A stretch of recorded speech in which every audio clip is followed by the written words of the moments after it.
기도하겠습니다. 하나님, 저희들 모여서 이 뜨거운 여름에 하나님 말씀과 기도로 더 뜨거워지기를 원합니다.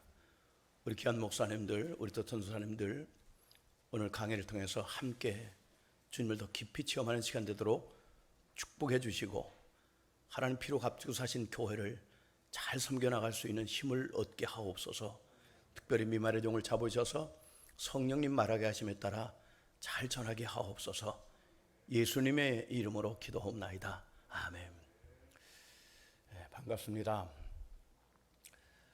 저는 서울에서 출생했습니다. 서울시 종로구 창성동 19-1번지. 초등학교도 그땐 국민학교죠.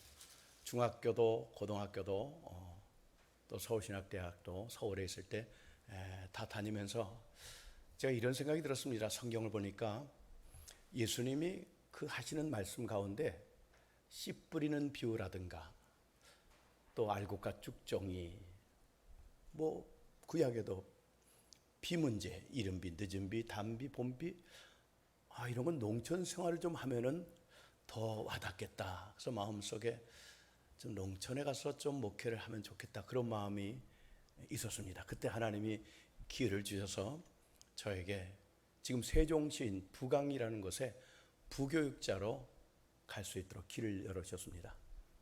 적어도 한 3년, 4년, 5년, 길면 10년 정도 있으면 좋겠다. 이런 생각을 했습니다. 결혼하자마자니까요, 신혼초에. 근데 그 담임 목사님이 어떤 일로 인해서 1년 2개월 만에 사임을 하신 겁니다. 담임 목사님이 사임하시면 부교육자는 자동 사임이거든요. 물론 후임 오실 목사님이 그냥 있으라고 하셨지만은 좀 그렇기도 하고 해서 사임을 하고 이 청주 지역에 있는 소위 어른 목사님을 찾아뵙고 목사님 저 여차여차합니다. 어떻게 하면 좋겠습니까? 진로 문제를 상의했더니 목사님들께서 말씀하시기를 지금 우리 교회가 있는 이곳이 수곡동입니다. 이곳에 성교육교회를 개척하면 어떻겠는가? 성교육교회가 없다.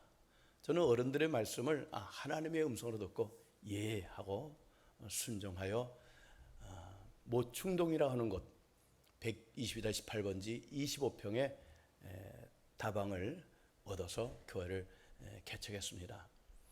개척하는 그날은 제가 있던 교회에서 부교육자로 있던 교회에서 또 교인들이 와주셨고 지방 내 목사님들이 와서 같이 참석하셨기 때문에 25평의 크지 않은 그 예배당에 입추 여지없이 꽉 찼습니다. 뭔가 좀 되는 것 같았고 힘이 나고 신이 났는데 그 다음 주일날 아무도 없지 않습니까? 다 섬기는 교회로 가시고 그래서 하나님 앞에 기도했습니다. 하나님, 우연은 결코 없고 섭리 가운데 우리 교회를 하나님이 설립하게 해주셨는데 어떻게 하나님 기뻐하는 교회를 세울 수 있을까요? 하는 마음으로 대한스토원이라고 있습니다. 저희 어머님이 자주 다니시던 그 스토원 기도원으로 철원입니다. 거기를 올라갔습니다. 기도 제목은 단 하나. 어떻게 해야 하나님 기뻐하는 교회를 세워갈 수 있을까요? 그 많은 교회 중에 또 하나의 교회가 아니라 그래서 그 예배당에 들어가는 순간 그 앞에 지금도 생생합니다. 30년이 넘었음에도 하얀색 천에다가 붉은색 글씨로 제단의 불이 꺼지지 않게 할지니라. 레위기 6장 13절 말씀. 아주 부끄럽고 죄송한 얘기지만 그때까지만 해도 저는 그 말씀이 어디에 있는지도 몰랐고 그 말씀의 배경도 몰랐습니다. 그러나 저에게는 그 말씀을 보는 순간 하나님의 음성으로 레마로 다가온 겁니다. 그 예배당에 갈색 마루 그 예배당에 무릎을 꿇고 하나님께 기도했습니다. 하나님, 불 꺼트리지 않게 해주세요. 불 꺼트리지 않게 해주세요. 하나님이 저에게 그런 말씀을 들려주십니다. 박전도사, 제가 전도사 때 교회를 개척했거든요. 이 불이 내 속에 이미 있지만은 더 뜨겁게 타올라야 돼. 이 불만 꺼트리지 말아라. 그리고 내가 보내줄 그들에게도 이 불이 붙게 해라. 그러면 나머지는 내가 책임져 줄게. 그렇게 말씀하신 것 같았습니다. 그 말씀을 받고 내려왔죠. 그래서 지금까지 어떤 일이 있어도 내 목회를 다하기까지 이 거룩한 불만은 꺼트리지 말아야 되겠다. 이 목양 일념으로 지금 목회하고 있습니다. 그 후에 성경을 찾아보니까 그 말씀의 그 배경을 알게 됐습니다. 이스라엘 백성들이 애굽서 400년간 정도로 타다가 출애굽하게 되잖아요. 가나안 땅을 향해 가는데 광야를 지나갑니다. 광야는 길이 없습니다. 방향 잃어버리기 너무 쉬운 곳. 하나님이 모세를 하나님의 산으로 불러 올리시고 40일간 금식하게 하시면서 이제 그에게 십계명뿐만 아니라 그 성막에 식양을 주시더라고요. 설교들을 주십니다. 모세가 그대로 성막을 지었습니다. 성막 마당에 있는 것이 번제단이에요. 그 번제단의 불을 꺼트리지 말아라. 그 말씀을 레위기 6장 13절의 말씀이고, 그리고 레위기 9장 24절에 그 불이 하늘에서 내려와서 그 번제물을 태워 하나님이 흡양하시더라고요. 그 불 꺼트리지 말라. 이거는 하나님이 내려주신 거룩한 불입니다. 이 불 꺼트리지 말아라. 저는 이 불은 오순절 마가다락방과 연결된다, 성령불로 이렇게 생각을 합니다. 그런데 불 꺼트리지 말라, 그 말씀을 계속 상고해 보니까요, 불이 꺼지지 않으려면 제물이 있어야 돼, 제물이.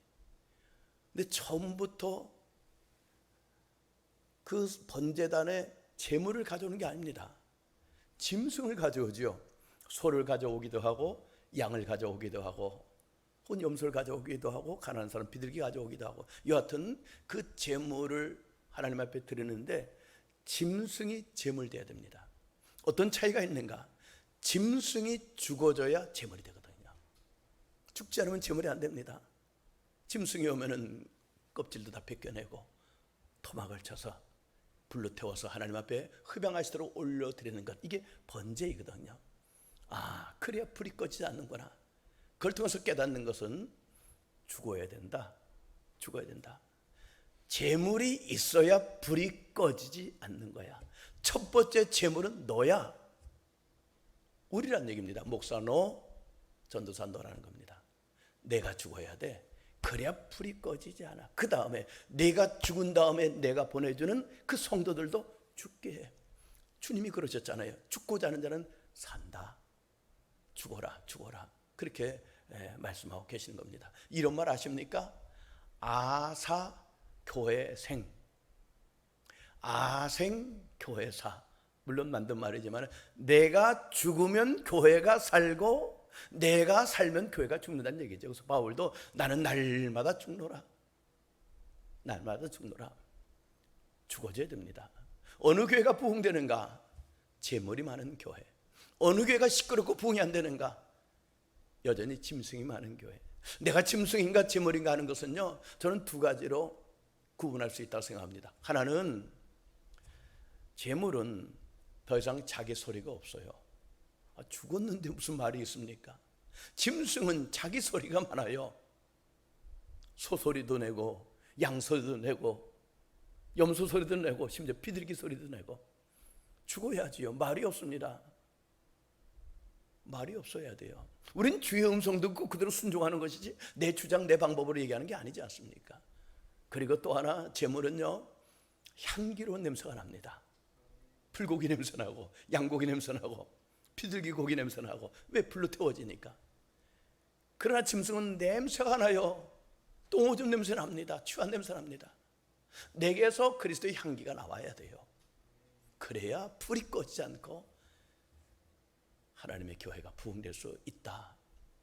그래서 하나님께서 모세에게 불 꺼트리지 마라. 불 꺼트리지 말라. 그 물은 내가 인위적으로 만든 불이 아니야. 하나님이 하늘에서 내려주신 그 거룩한 불, 이 불을 지키라. 그 백성들이 광야길 40년 가는 동안에 연구한 분에 의하면 한 40여 변 이 성막을 옮겼다 그래요.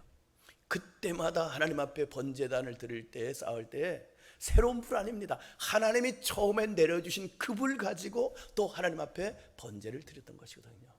그 불 꺼트리지 말아라. 물론 가나안 땅에 들어갔고 왕정 시대가 시작되었고 솔로몬 때 성전을 지었고 그 불로 역시 하나님 앞에 계속해서 제사를 올렸습니다. 근데 안타깝게도 그 불이 꺼진 때가 와요. 아시는 것처럼 솔로몬 이후에 나라가 둘로 갈라지지 않습니까? 르호보암과 여로보암, 북쪽 이스라엘과 남쪽 이스라엘.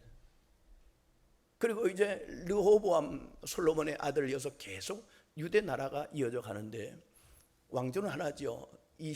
10대 왕에 이르는 시드기야 때, 그만 시드기야가 하나님 앞에 그 선조 때부터 우상을 범한 것으로 말미암아 바벨론의 포로로 끌려갑니다.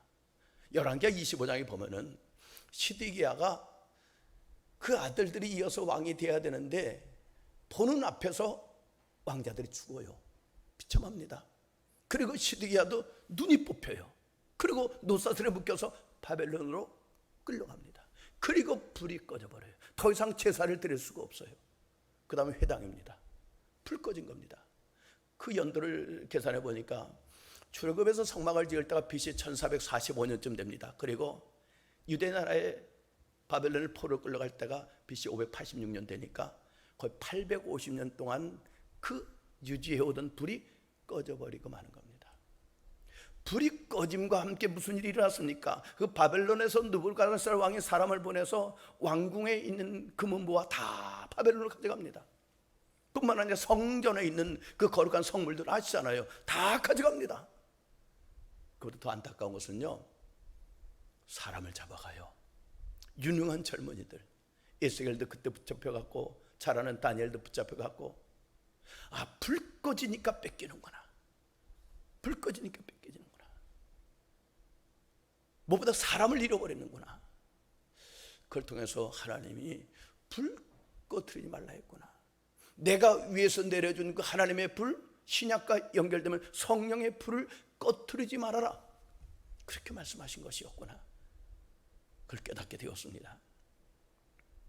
지금 한국 교회의 문제는 다른 것이 아니고 불이 꺼져가고 있다는 거죠. 그래서 침체가 오게 된 겁니다. 우리 목회자들이 이제 목회를 준비하면서 혹은 교회를 섬기면서 교회를 개척하신 분들은 담임 목회하면서 가장 어려운 것은 문관이 목양에 대한 의욕을 잃어버리는 겁니다. 근데 그 원인을 딴 데서 찾지 마십시오. 내 속에 불이 없어서 그렇게 된 것이거든요. 불이 없으니까 목양에 대한 의욕을 잃어버리고 마는 겁니다. 불 꺼트리지 말아야 됩니다. 삶이 힘들고 교회가 부흥 안 되는 근본 원인도 다른 곳에서 찾을 것이 아니라 불이 있는가 없는가. 1988년도 88 올림픽 이후부터 지금까지 계속 한국교회는 정체에서 침체로 끝모르게 추락하고 있습니다. 딴 데 원인 있지 않아요. 불 꺼진 데 있거든요. 한 작년인가요, 우리 교인들 가운데 어떤 분이 목사님 우리 산기도 좀 가요. 제가 서울에 있을 때 삼각산기도원에 간 적이 있었습니다. 우리 청년들, 우리 중고등부 아이들 데리고 평창동에 있는, 너무 좋잖아요. 가서 이렇게 기도하고 내려오고. 그 평창동은 굉장히 부자들이 사는 동네거든요. 하나도 부럽지 않아요. 올라갈 땐 부러워요. 야, 별장같이 짓고 사네, 얼마나 부러워. 그러나 하나님 앞에 나가 기도하고 은혜 받고 내려올 때는 하나도 부럽지 않아요. 하나님 나라가 다 내게 임하였고 그 나라 돌아갈 것인데. 근데 삼각산 이미 다 기도원들 철거되고 기도하지 않고, 그런 마음도 있고 해서 이 가까운 기도원에 교원들과 함께 갔습니다. 그 원장님에게, 원장님 우리 산기도 좀 하려고 합니다. 원장님은 깜짝 놀라는 거예요. 너무 반가워하는 겁니다. 지금도 산기도 하는 교인들이 있습니까? 저들 하고 싶어요. 할게요. 산에 가서 자리를 정해놓고 밤새 기도했어요. 밤 10시쯤과 새벽 3시까지 막 기도했습니다. 원장님이 너무 좋았대요. 오랜만에 들어보는 산기도 소리 너무 좋았다는 거예요. 너무 좋았다는 거예요. 그러나 그 기도원도 지금 문을 닫았습니다. 정기적으로 하던 목요, 금요 집회가 없어요. 제가 은혜를 받았던 하늘산 기도원도 옛날 같지 않다는 얘기를 들었습니다. 불이 꺼진 겁니다. 불이 꺼져가니까 한국교회가 지금 침체에 빠지고 있는 겁니다. 여러분, 겨울에 말입니다, 그 난로들이 교회에 있을 때 그 난로에 불이 있는가 없는가는요, 가까이 안 가도 알 수 있어요. 불이 있는 난로는 사람들이 모이죠. 그러나 난로가 있어도 불이 없는 난로는 안 갑니다. 저기 난로인데 추운데 왜 안 갑니까? 기름이 없어, 불이 없어요. 이렇게 되는 것이거든요. 제가 이제 여러 교회를 이렇게 가봅니다. 개척교회도 가보고 큰 교회도 이제 헌신예배라든가 어떤 일로 갑니다. 그러면은 그 교회에 불이 있는 교회는요, 따뜻해요. 개척교회를 할지라도 머무르고 싶어. 그런데 크게 예배당을 지었음에도 불구하고 불이 꺼진 교회는 뭔가 추워요. 영적으로 추워요. 오래 앉아있고 싶지가 않아요. 불안해요. 아니나 다를까 겉은 화려한데 냉랭하고 문제가 많은 교회들, 불이 문제입니다. 그럼 여러분, 이제 여러분들이 지금 계속 공부하고 있는 가운데 있고 아마 부교육자나 모르겠습니다만 담임 목회자로 혹시 있는지 모르겠습니다만은 관심 가져야 될 것은 내 속에 불이 있는가, 하나님의 거룩한 불, 성령의 기름 부으심이 있는가, 이걸 꼭 기억해야 됩니다. 기억하셔야 됩니다. 제가 북양이라는 곳에서 목회하면서 경험한 것 가운데 하나가 지금 세종시가 되었죠. 제가 이제 구역 예배를 인도했습니다. 농촌이라 저녁 9시쯤에 가서 예배를 인도합니다.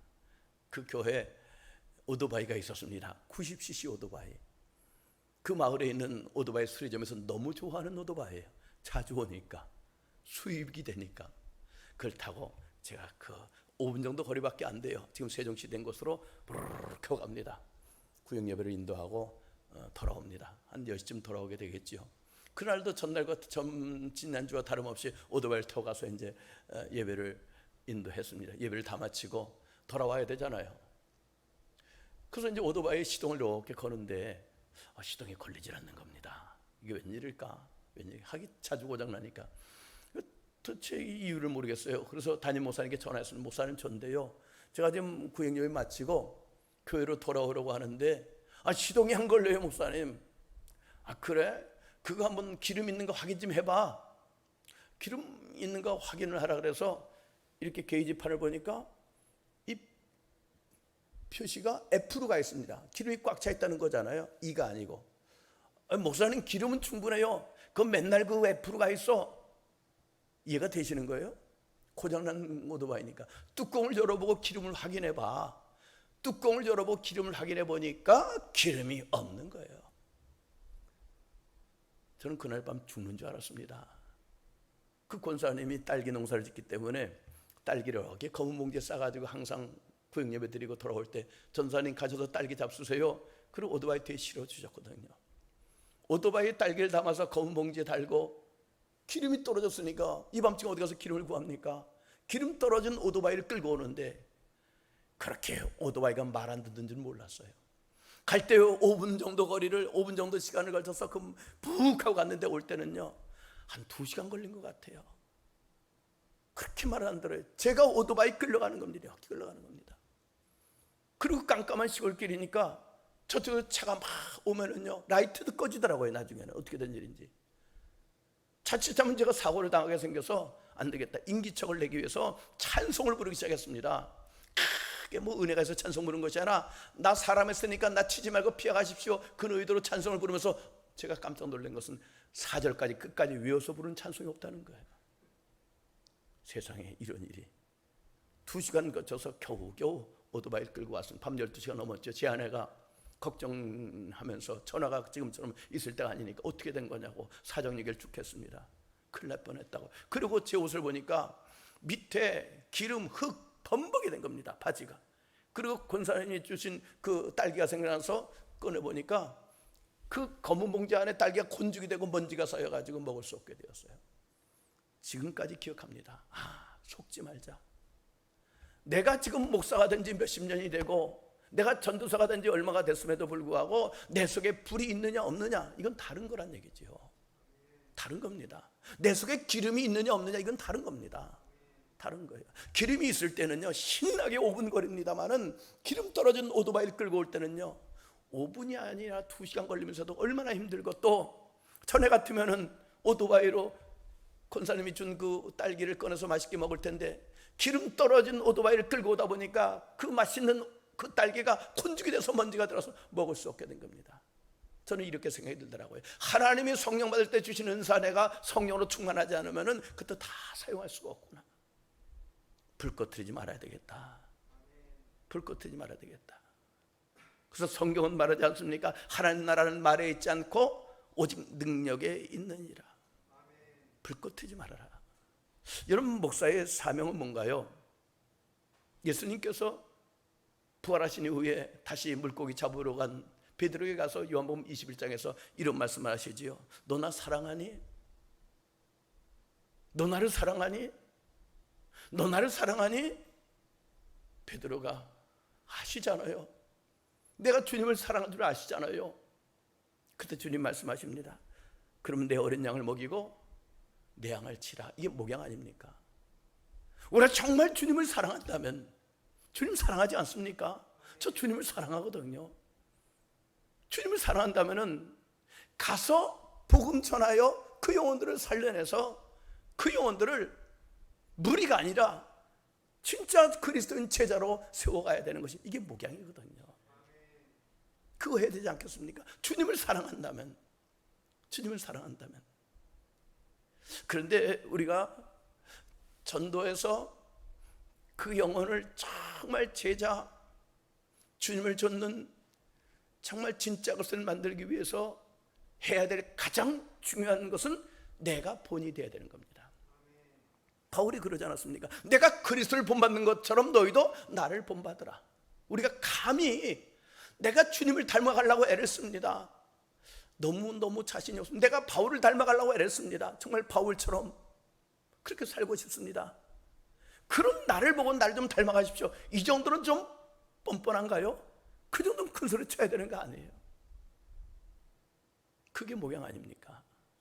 주님은 안 보이시잖아요.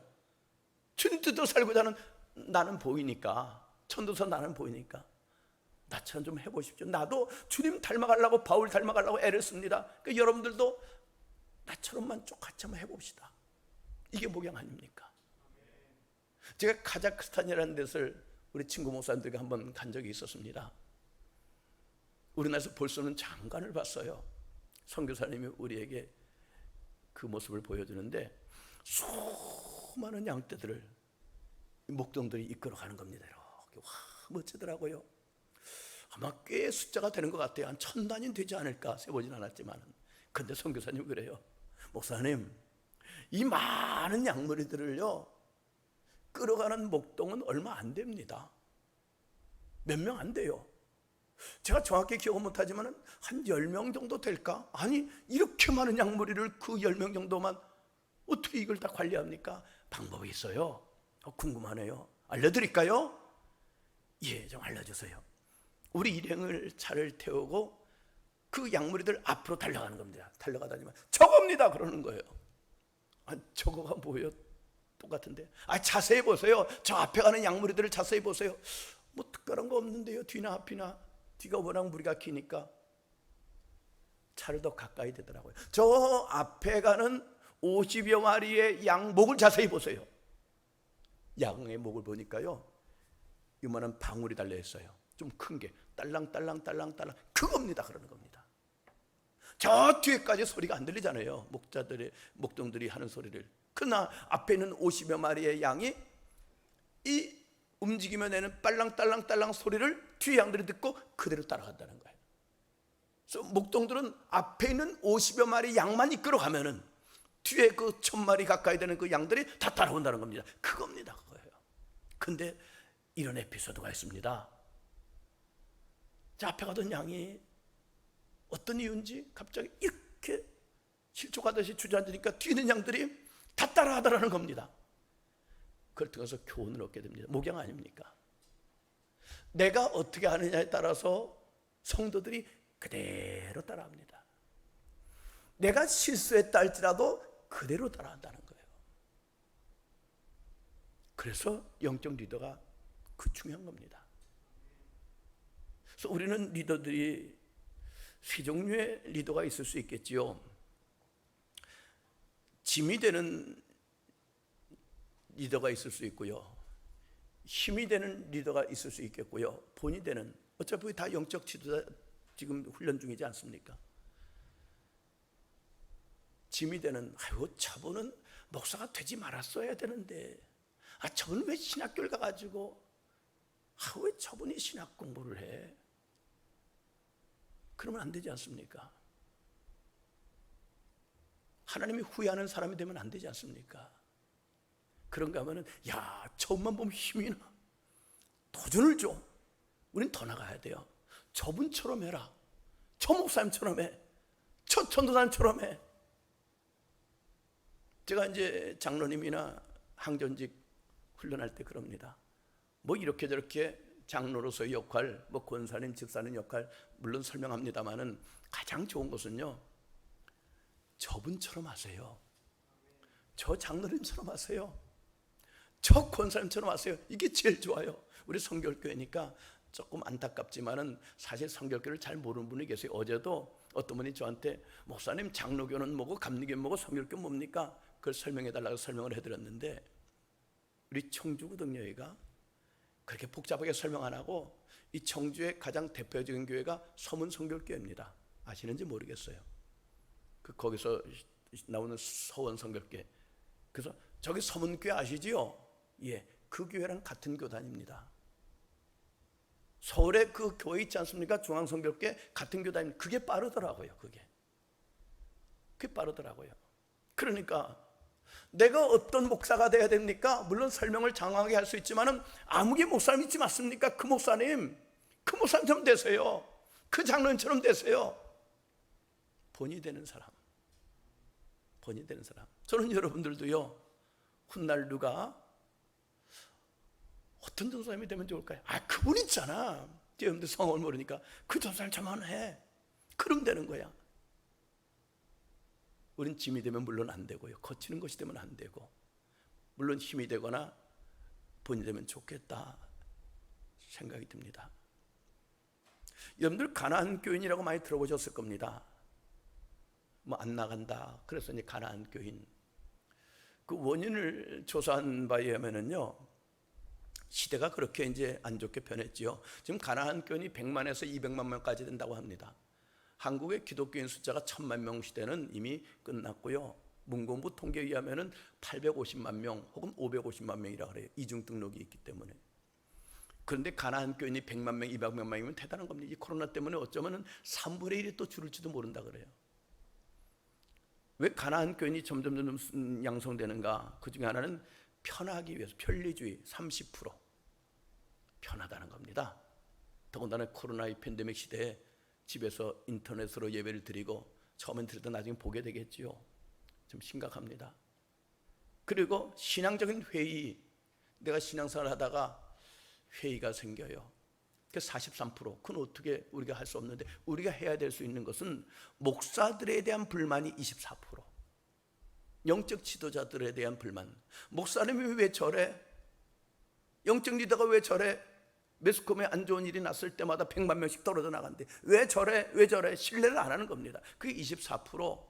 그리고 교인들에 대한 불만, 특별히 영적 리더들, 장로님, 권사님, 본이 돼야 될 분들, 그들의 책임이 아니라 우리들 책임이에요. 영적 리더가 그분들을 잘 섬기지 못한 거 아닙니까? 그러니까 결국은 우리의 책임이 무려 40여 %가 된다는 거예요. 우리의 책임이. 바울이 3차 전쟁을 마치고 오순절 전에 서둘러 예루살렘에 가고 싶었습니다. 오순절은 구약적으로 맥추절을 명절입니다. 그때 그 디아스포라 흩어졌던 많은 유대인들이 예루살렘에 한 100만 명 가까이 모인다 그래요. 2000년 전에. 엄청난 일이지요. 큰 명절이지요. 바울이 왜 서둘러서 예루살렘에 빨리 가고 싶었을까? 한 가지 이유입니다. 복음 전하고 싶어서. 이 사람이 많이 모일 때 복음 전하면 좋지 않습니까? 10명보단 100명이 낫고 100명보단 1000명이 나니까 많이 모이니까 복음 전해야지. 막 서둘러 가는 겁니다. 가는데 그가 밀레에 돌아가는 것을 지나가면서 거기서 조금 멀리 떨어지지 않은 곳에 에베소가 있습니다. 바울이 에베소 교회를 세웠잖아요. 3년 가까이 그들을 섬겼습니다. 얼마나 보고 싶을까? 성령께서 너 예루살렘에 올라가면은 박해와 환란이 기다린다, 이런 것을 자꾸 말씀하시니까 어쩌면 내가 예루살렘에 올라가서 어떤 일이 있을지 몰라. 그러나 주께서 내게 맡겨준 사명, 이 사명은 생명보다 더 귀한 것이니까 이 사명 감당해서 나는 올라가는데, 그래도 사랑하는 에베소 교회 장로님들을 보고 싶은데, 그래서 밀레도에서 에베소 교회 장로님들을 불렀습니다. 장로님들이 오셨습니다. 어쩌면 마지막 송별일지도 몰라요.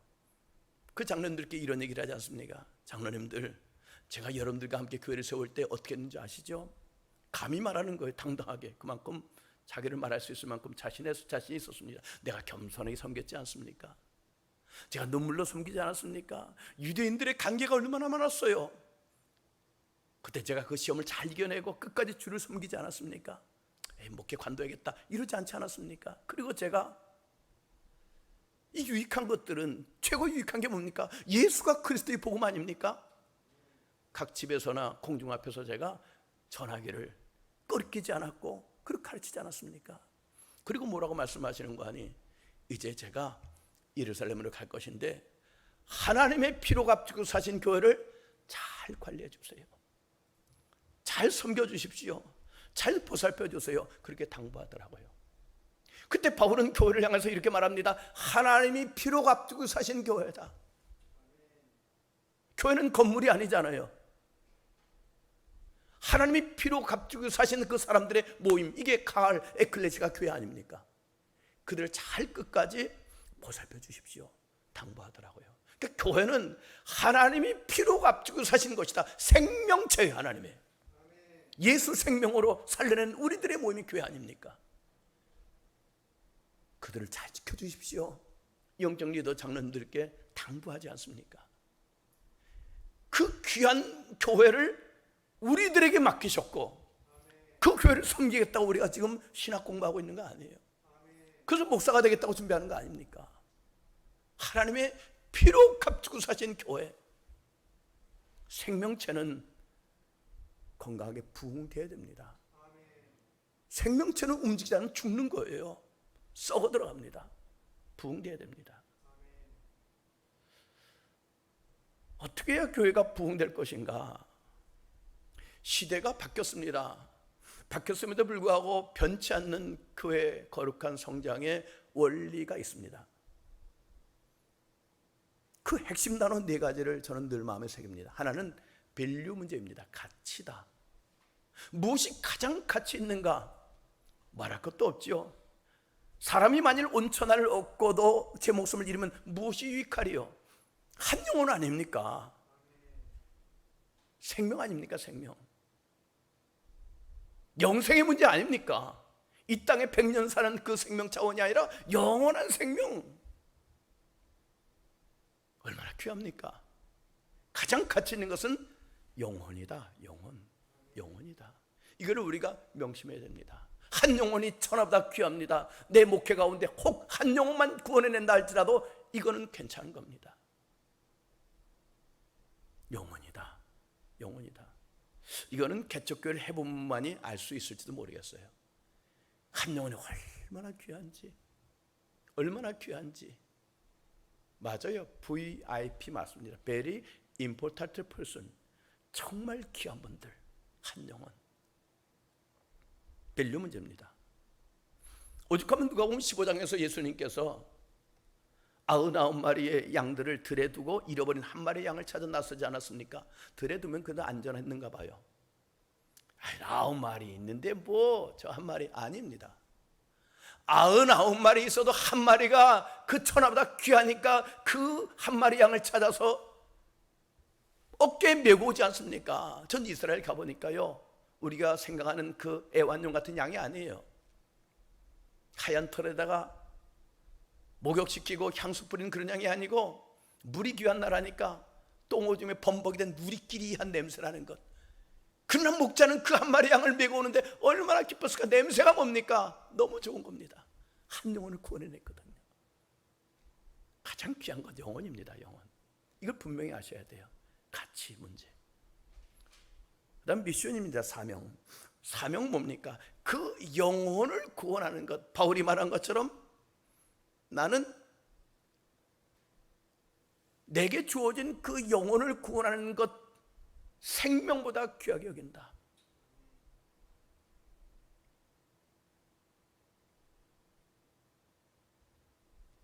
사명, 영혼을 구원하는 것.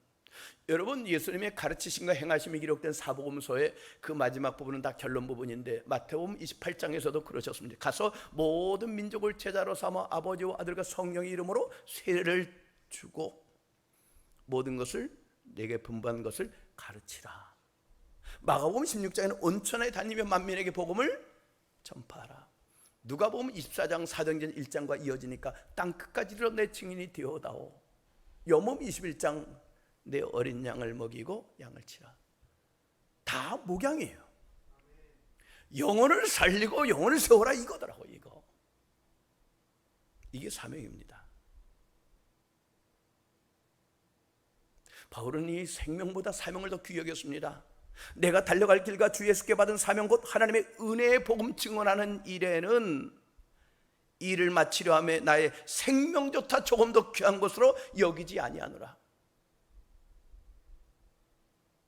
영혼을 살리고 세우는 것, 하나밖에 없는 생명보다 나는 더 귀하게 여긴다 이거예요. 이 미션, 이게 분명해야 됩니다. 세 번째는 비전입니다. 비전은 야망과 좀 다르지요. 야망은 내 꿈이라면 비전은 하나님 보여주신 꿈입니다. 저는 그 비전 말할 때 계시록 7장 9절의 말씀들 생각납니다.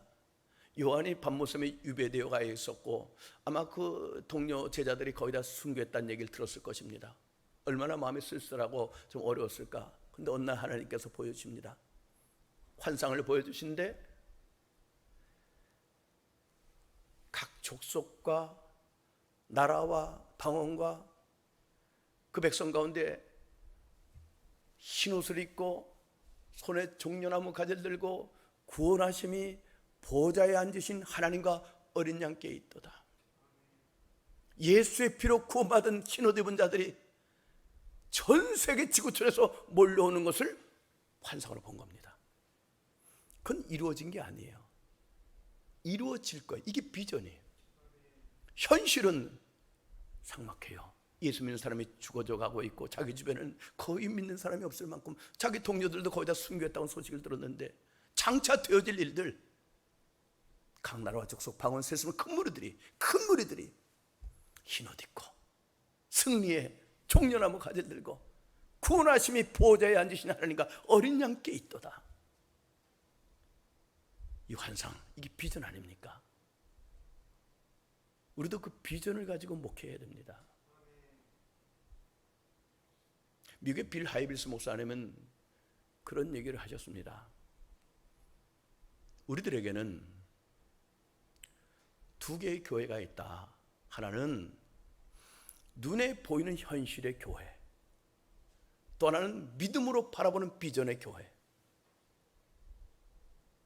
요한이 2000년 전에 밤모섬에서 보았던 그 비전은 믿음으로 바라본 비전이지요. 환상이지요.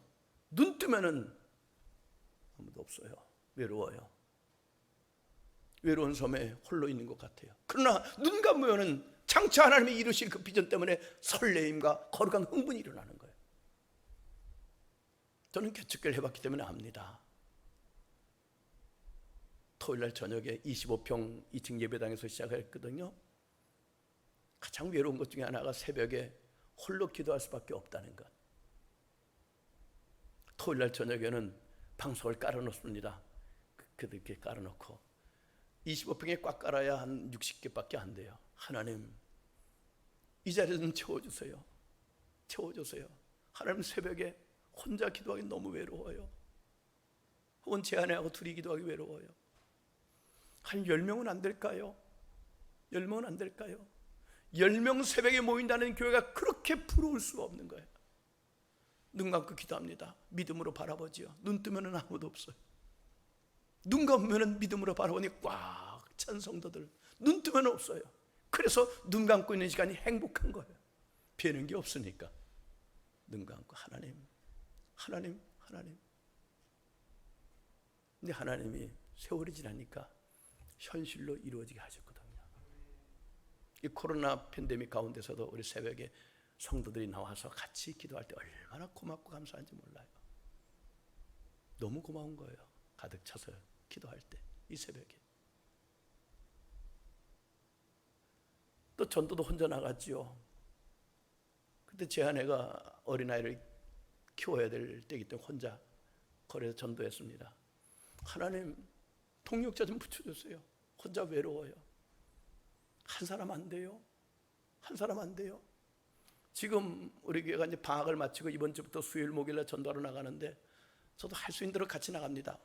너무 행복한 거예요. 너무 행복한 거예요. 왜? 옛날에 혼자 외롭게 했는데 이렇게 귀한 분들이 같이 자원해서 동역자가 되어 복음을 전해준다는 것, 야, 그건 저만 느끼는 겁니다. 너무 행복해요. 가끔 하늘 쳐다보고 하나님 감사해요. 그 비전이 이루어졌네요. 그 꿈이 이루어졌네요.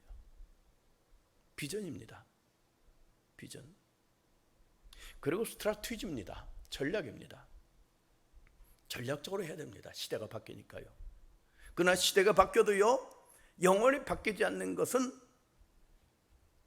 하이터치입니다. 하이테크 시대이지만 하이터치는 변하지 않아요. 진정성 있는 사랑, 악어의 눈물 같은 가식 말고요, 오센트릭 리더십처럼 진정성 있는 사랑이 그들에게 전달될 때 그들이 감동받고 움직이더라고요. 스킬 갖고는 안 돼요. 얼마나 지금 메마릅니까? 전략, 여러 가지 시대적인 방법이 있겠죠. 그러나 분명히 변하지 말아야 될 것은 하이테크가 아니라 하이터치라는 겁니다. 본질입니다. 본질. 네 번째로 저는 포션도 역시 시대가 바뀌어도 변함이 없는 하나의 원리라고 생각합니다. 그 중에 하나는 말씀드린 미션이고요. 바울처럼 주신 사명을 생명보다 귀하게 여기는 것. 사명의 내용은 간단해요. 영혼을 살리고 세우는 겁니다. 전도해서 양육하는 겁니다. 그 다음 패션입니다. 옛날 그 선배 목사님들이 4가지 C가 변해야 된다 그래요. 그 중에 하나가 맵시가 변해야 된다. 예수 믿는 사람은, 우린 또 영적 리더니까 영적 리더답게 복장을 늘 갖춰야 된다. 물론 시대가 많이 바뀌었어요. 저는 어릴 때가 청년 때 이제 신학교 다닐 때 서울신학대학을 제가 이제 졸업을 했단 말입니다. 선배 교수 목사님들이, 목사는 잘 때도 넥타이 메고 자야 돼, 이럴 정도로 복장을 갖춰라. 지금은 이제 노타이로 많이들 움직이지 않습니까? 그러나 누가 보아도 무엇을 입든지 간에 저분은 목사님 같아. 왜?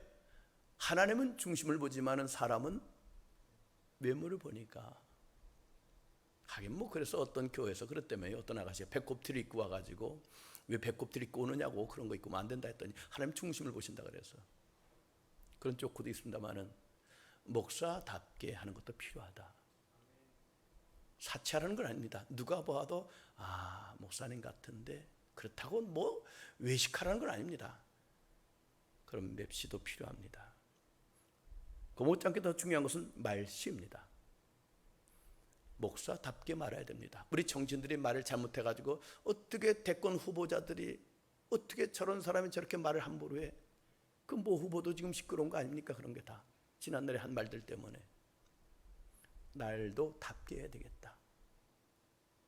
성도답게 뛰어, 우린 지도자니까 목사답게, 전도사답게 말해야 되겠다. 거룩한 말을 해야 되겠다. 지나친 농담, 음담, 패설은 농담이라도 하지 말아야 되겠다.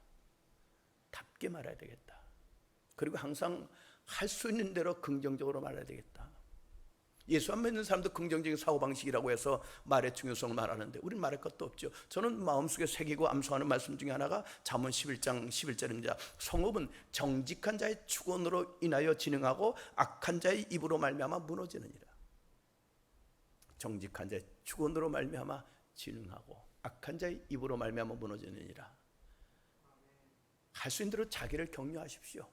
다른 사람도 격려하고 위로하지만은 괜찮아, 됐다, 그만하면 됐어, 그만하면 됐어. 자기를 자책도 하지만은 격려도 하셔야 돼요.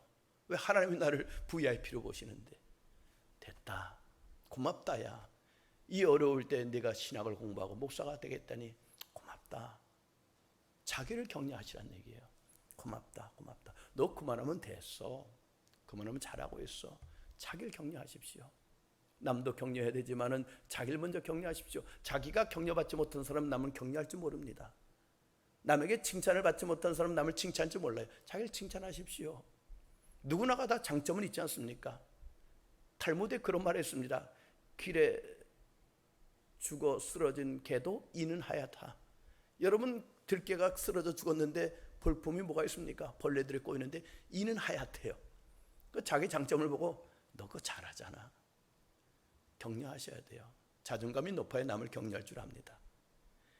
그리고 민수기 14장 28절의 말씀, 너희 말이 내 귀에 들린 대로 내가 시행하리라. 자나깨나 말 조심해야 되겠다.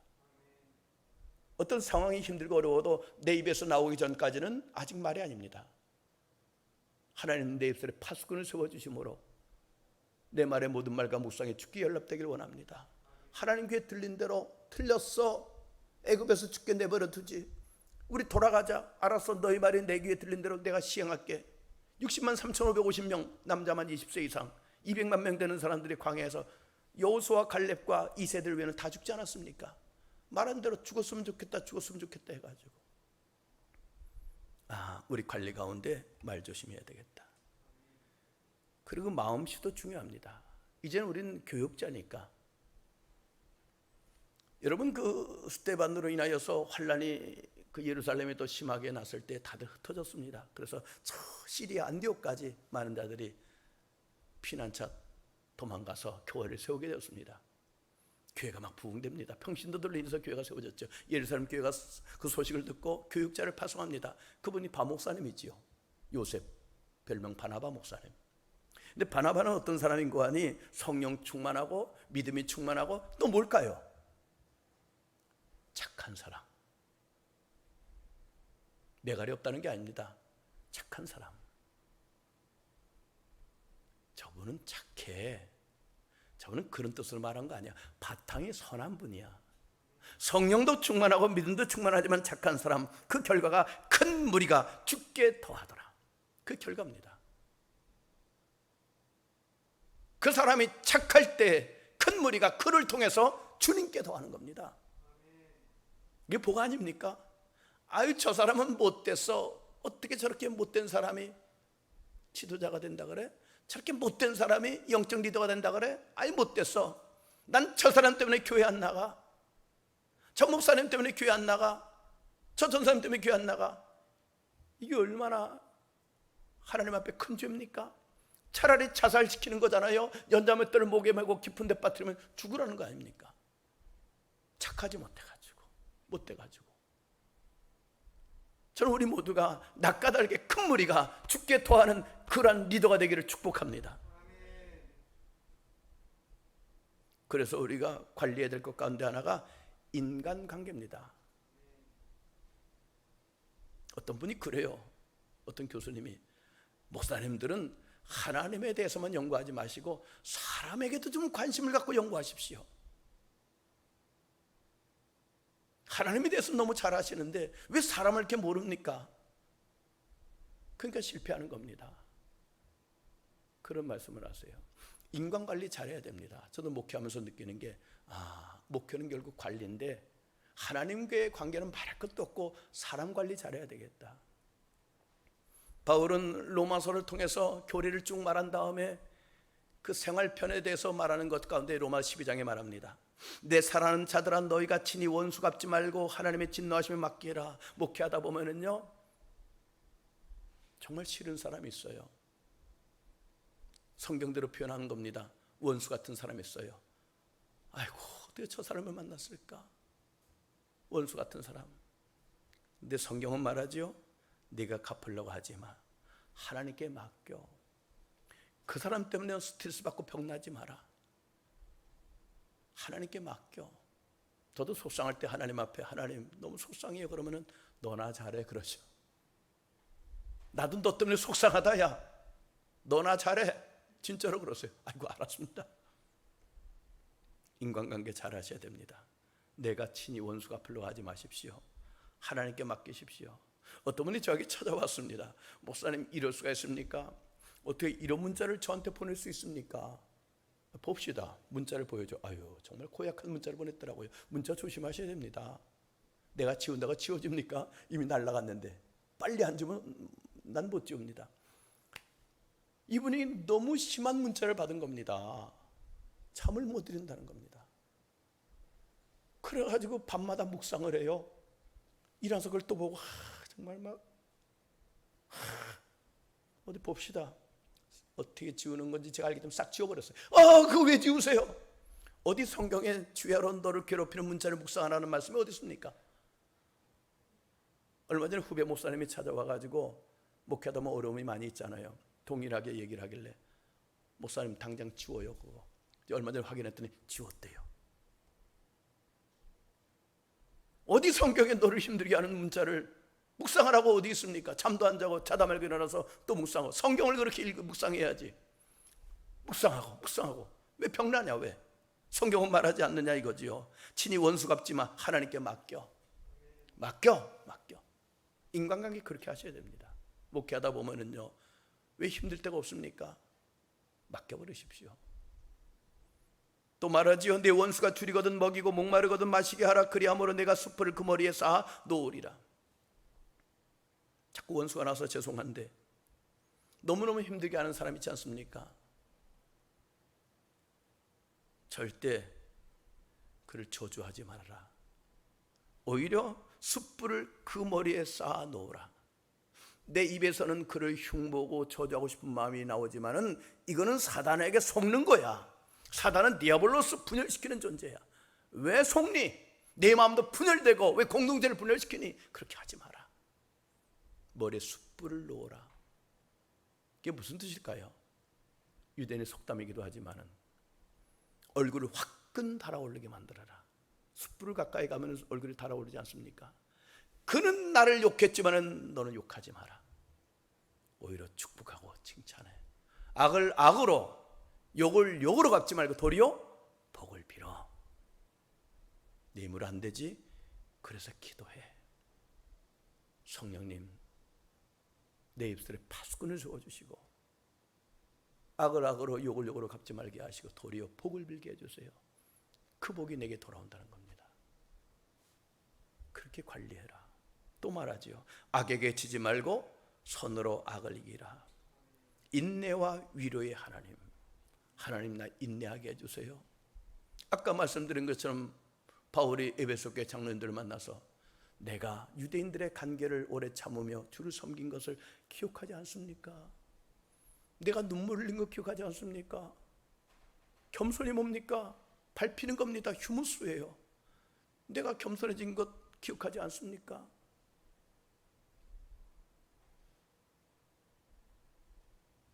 패션을 잘 하셔야 됩니다. 목사답게, 전도사답게도 복장도 해야 되지만은 말도 답게 말해야 되고 똑같이 말하면 안 됩니다. 막 말하고 싶죠. 막 나도 막 근질근질하고 누가 막 농담하고 진한 농담할 때 하고 싶은데 아니야, 너는 달라. 일컬어 성직자예요. 우리는 성직자 훈련 받는 겁니다. 말 조심해라. 말 조심해라. 그리고 컴패션입니다. 함께 고통당해 주는 것. 현대인들은 말이죠, 우리도 그렇잖아요. 누구를 만나가지고 어려움을 얘기할 때 그분이 이렇게 저렇게 지도해 주는 것보다도 내 얘기만 좀 들어줘. 어떤 답을 원하는가? 내 얘기만 좀 들어줘. 너무 힘들어. 너무 억울하고 분해. 내 얘기만 좀 들어줘. 내 얘기만을 좀 들어줘. 그런 것처럼 누가 나에게 와서 교인들이 말할 때 자꾸 설교하려고 하면 안 됩니다. 우리는 그 습관이 됐습니다. 들어주는 거예요. 함께 공감하고 고통당하는 것. 컴패션 하는 겁니다. 그래서 그의 아픔 이야기가 내 것이 되고 우리들의 이야기가 히스토리가 마이 스토리, 아워 스토리가 되는 거 있죠. 컴패션 하는 것. 여러분, 주님이 우리에게 말씀 자주 안 하세요. 그냥 들어주시는 겁니다. 한참 들어주시잖아요. 하나님 이래요 저래 막 하면은 하나님 들어주시지 않습니까? 그리고 어쩌다 한 말씀 하세요. 내가 다 안다 아들아. 내가 다 알아. 컴패션 하셔야 돼요. 이청득심이라고 하는 말 들어보셨습니까? 가장 좋은 상담은요, 이청득심입니다. 들어주는 겁니다. 잘 들어줌으로 그 사람의 마음을 얻는 겁니다. 들어주는 겁니다. 그 청자가요, 한자어인데 기가 막힙니다. 귀자에다가 열십자에다가 눈목자입니다. 그럼 날일자에다가 마음십자예요. 한자로 쓰면은. 그러니까 그 사람의 아픔을 가지고 왔을 때 이게 들어줘야 돼요. 어떻게? 눈 10개를 뜨고 뚫어듯이 그 마음을 읽어. 그랬구나. 그랬구나. 공감해주고 그와 하나가 되고 마음을 얻는 것. 이청득심. 컴패션입니다. 제가 안식년을 한 5년 됐나요? 가졌었습니다. 그때 좋은 것은 우리 교회를 좀 떠나서 다른 교회를 좀 돌아볼 수 있는 기회가 되고 시간이 있으니까, 또 좀 떠나서 저와 우리 교회를 멀리서 바라볼 수 있는 기회가 되기 때문에 그때 가고 싶었던 교회들을 이것저것 다 가봤습니다. 다는 못 갔지만 시간이 정해져 있어서 그 중에 어느 교회를 갔습니다. 그 교회는 제가 지금 목회하는 청주에 있는 어느 장로교회, 소위 건강하게 부흥된다는 교회를 한번 가보고 싶어서 갔습니다. 제 아내와 둘이 갔지요. 그때 처음으로 주일 낮 11시가 이런 분위기였구나 하는 것을 알게 됐어요. 항상 11시에 제가 여기서 목회 예배를 인도하니까 나가본 적이 없잖아요. 좀 한산하더라고요. 그 교회 들어갔습니다. 그게 권사님들 같아요. 안내원인데 좀 교회가 규모가 있는 교회입니다. 쭉 서가지고 굉장히 많은 숫자의 교회인데 몇천 명 되는데 우리를 알아보는 거예요. 이렇게 아는 척하고 인사하더라고요. 어떻게 오셨느냐고. 깜짝 놀랐어요. 알아보는구나. 늘 하듯이 거짓말하죠. 다니러 왔습니다. 제가 어느 교회 목사라고 얘기할 수 없잖아요. 다니러 왔습니다. 그러니까 안내를 해주더라고요. 예배를 들었습니다. 목사님도 참 은혜스럽게 예배를 잘 인도하셨지만 그 설교는 하나도 기억이 안 나요. 그 이제 나오는데 또 기다리다가 또 맞이하고 식사하고 가시라고. 코로나 전이니까 식사하고 가시라고. 아니라고. 우리 좀 일정이 있다고. 그럼 급하게 도망치듯이 나왔습니다. 제 아내가 그때 자칫 잘못하면 그 교회에 등록할 뻔해버렸어요. 너무 그분들이 친절하게 하니까 여보 정신 차려. 당신 큰빛교회 사모잖아. 우리가 차 타고 오면서 뭔 얘기했는 거 아니에요. 여보 만약에 우리가 평신도라면은 어느 교회 갔을 것 같아? 그 교회 갔을 것 같아. 그 목사님의 설교는 기억 안 나지만 그 권사님들의 그 친절한 모습, 그 다정한 모습, 정말 따뜻한 모습에 정이 가더라는 거예요. 컴패션입니다. 구맹주산이라는 사자성어가 있습니다. 송나라에 있었던 일인데 그분은 그 마을 주민들을 위해서 주막이니까 술을 맛있게 빚고 싶은 것이 그의 늘 바람입니다. 그래서 주민들에게 맛있는 술을 대접해주고 싶은, 술을 맛있게 빚었어요. 자기가 봐도 참 기가 막혀요. 그런데 그 맛있는 술을 빚어놓고 그 주민들이 와서 술 먹기를 기다리는데 발길이 딱 끊어진 겁니다. 이게 어떻게 된 일이야? 너무 궁금한 겁니다. 이거 어떻게 된 일이야? 이전보다 손님이 더 안 와요. 그 단골 손님이 지나가길래 불렀습니다. 여보게 일로 좀 와봐, 일로 좀 와봐. 왜 그러십니까? 아니 말이지, 내가 술을 맛있게 빚어놨는데 자네도 그렇고 왜 사람들이 우리 술집에 오지 않지? 아이 주인장 모르셨어요? 몰라. 내가 궁금해서 물어보는 거야. 사람들이 소문은 들었대요. 술 맛이 너무 좋다고. 근데 가고 싶은데 주인님 집에 개 한 마리 키워요? 키우지. 얼마나 귀여운데. 그 개가 싸나워요. 주인에게는 아주 순종자라고 귀여운지 몰라도 손님들에게 막 물어뜯으려고 그래요. 개가 무서워서 못 간대요.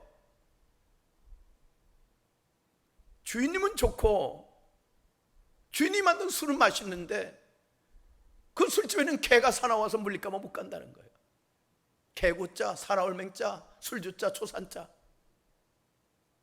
하나님은 좋고 예배는 좋은데 그 누가, 그 리더급에 있는 분이 너무 사나워서 못 간다는 거예요. 나 교회 가고 싶어. 그래서 가나안 교인이 나오는 거예요. 하나님은 너무 좋아요. 예수님은 너무 좋아요. 예수 믿고 싶어요. 그런데 그 교인 누가 사나워서 못 가겠다는 거예요. 구맹주산이에요. 우리 교회도 그럴 수 있지 않습니까? 컴패션이 없는 거예요. 악어의 눈물만 흘리고 위선적이고 정말 진정성 있는 사랑이 없다. 함께 고통해질 줄 모른다. 정죄나 하고 있다. 컴패션. 그 다음에 패션입니다. 발음을 정확히 못하겠는데 열심입니다. 열심. 어떤 장로님과 대화를 한 적이 있었습니다. 인사 문제지요. 어느 교회 목회자가 나왔을 때 후임자를 이제 정해야 되지 않습니까? 그 장로님이 저한테 그래요. 우리 교회 장로님이 아니고 지방의 어떤 장로님인데, 목사님, 인사가 만사라고 하는데 리더십 교체가 중요한 것 목사님도 아시지요? 이제 후임 목사님이 잘 오셔야 되는데 쉽지 않네요. 목사님들이 굉장히 많은데도 쉽지 않네요. 그러면서 왜 요즘 목사님은 그대로 전할게요. 좀 죄송해요. 그런 단어를 써서. 곤조가 없어요. 일본 말입니다만 야성이 없다는 거예요. 헝그리 정신이 없다는 겁니다. 악착 같은 게 없어요. 열정이 없어요. 야성이 없어요. 목사님을 찾는다는 겁니다. 어느 목사님을 우리가 후임으로 모실까 하는데 그런 분이 없다는 거예요. 그런 분이. 패션이 없다는 거예요. 열정이 없다는 거예요. 열정이. 이래도 그만 저래도 그만. 장로님들 통해서 들은 말입니다. 예수님 보십시오. 공중에 나는 새를 보라. 새가 그냥 있으면 그냥 납니까? 이 움직이니까 나는 겁니다. 들의 백합화가 그냥 있습니까? 뭔가 보이지 않지만은 밑에서 물과 양분을 빨아 올리니까 백합화가 꽃을 피고 있는 거 아닙니까? 마태복음 25장에서 한 달란트 받은 종을 어떻게 책망하십니까? 땅속에 묻어두었다가 뭐 말이 많잖아요. 주인이 뭐 저쩌고 그러지 않습니까? 뭐라고 책망합니까? 이 악한 종아, 곧 게으른 종아. 악하고 게으른 종아, 내가 심지 않은 데서 거두는 줄 알았냐? 해치지 않은 데서 모은 줄 알았냐? 왜 열심을 안 했냐 이거예요. 5달란트 받은 종은 가서 장사해서 배로 남겨왔는데 너 뭐하고 있었어? 무섭게 책망합니다. 열정이 없다는 거예요. 헝그리 정신이 없다는 겁니다.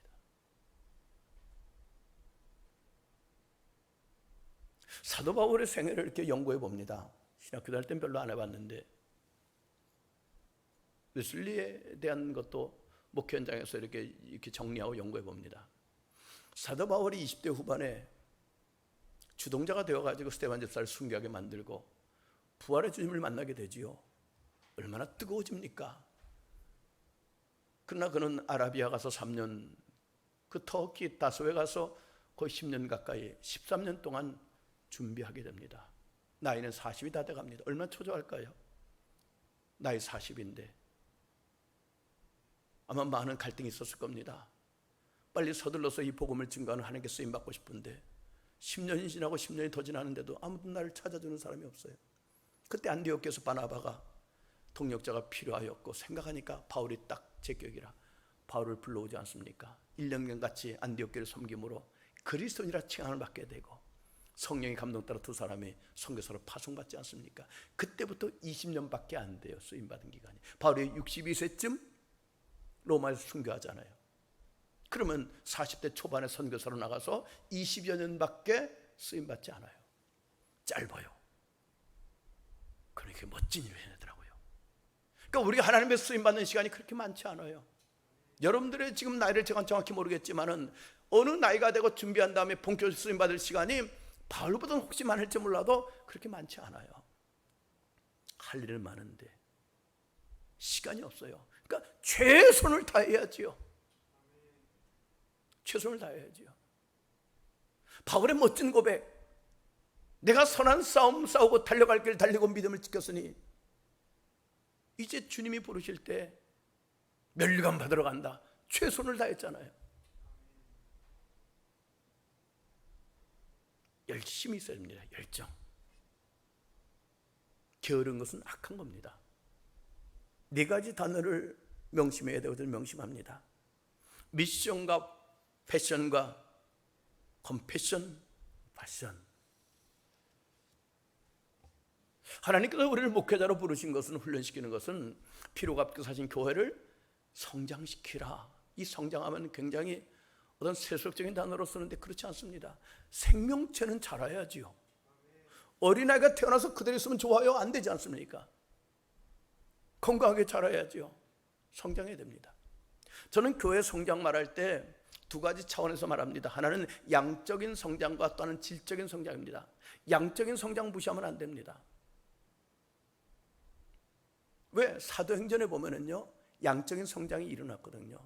초대 오순절 마가다락방에 120명이 기도함으로 불의 같이 갈라지는 것이 각 사람 위에 임하였고 급하고 강한 바람 그 성령의 역사로 그들이 나가서 복음을 증거하는 교회가 탄생했습니다.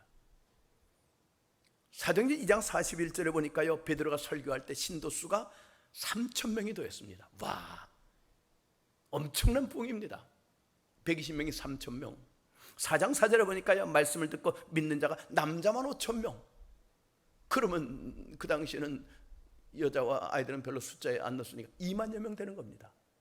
교인이 기하급수적으로 부흥됩니다. 사도행전 6장 7절에는요, 제자 수가 더 심히 많아졌습니다. 셀 수가 없어요. 이제는 기록을 못했습니다. 거기다가 허다한 제사장무리도 믿었다. 제사장들이 누굽니까? 예수 그리스도를 부인하는 자들 아닙니까? 그들이 믿기 시작하는 겁니다. 사도행전 9장 31절에는 얼마나 많은지 수가 더 많아져서 기록을 못해요. 그러니까 교회 성장은 수적인 부흥도 교회 성장이에요. 핑계대지 마십시오. 아니, 나는 한 사람만, 난 몇 사람만 제대로 키울래? 성경을 몰라서 하는 얘기입니다. 성경 사도행전에 양적인 부흥이 없어도 일어났는데 자기 합리화시키고 핑계대는 거예요. 물론 그 양적인 숫자보다 더 중요한 것은 질적인 성장입니다. 올모스트 크리스찬이 아니라 리얼 크리스찬을 만들어야 되겠죠. 올모스트 크리스찬이라고 하는 것은 무늬만 그리스도인, 진짜 그리스도인. 우리가 늘 외치는 게 진짜 그리스도인이거든요. 에베소서에 나오는 진짜 그리스도인. 선교학자들은 이렇게 분리하더라고요. 에반젤리즘해서 2로 전도를 2, 1, 2, 3 그리고 그 앞에 2, 제로가 있어요. 2, 1은 같은 문화권에 있는 우리가 소위 전도하는 것, 2, 1. 2, 2는 같은 지역에 사는데 타문화권, 여기 와 있는 뭐 외국인 노동자들이라든가, 이 3는 우리가 말하는 해외 선교하는 다른 나라에 가서 다른 문화권의 사람들에게. 그럼 2제로는 뭘까요? 에반젤리즘 2제로가 뭘까요? 교회 안에 불신자예요. 교회 안에 불신자입니다. 교회는 나오지만은 아직 그리스도인이 아닌 사람. 제가 그렇게 한번 설교 시간에 얘기를 했습니다. 세상에서 가장 불쌍한 사람이 되면 누구일까?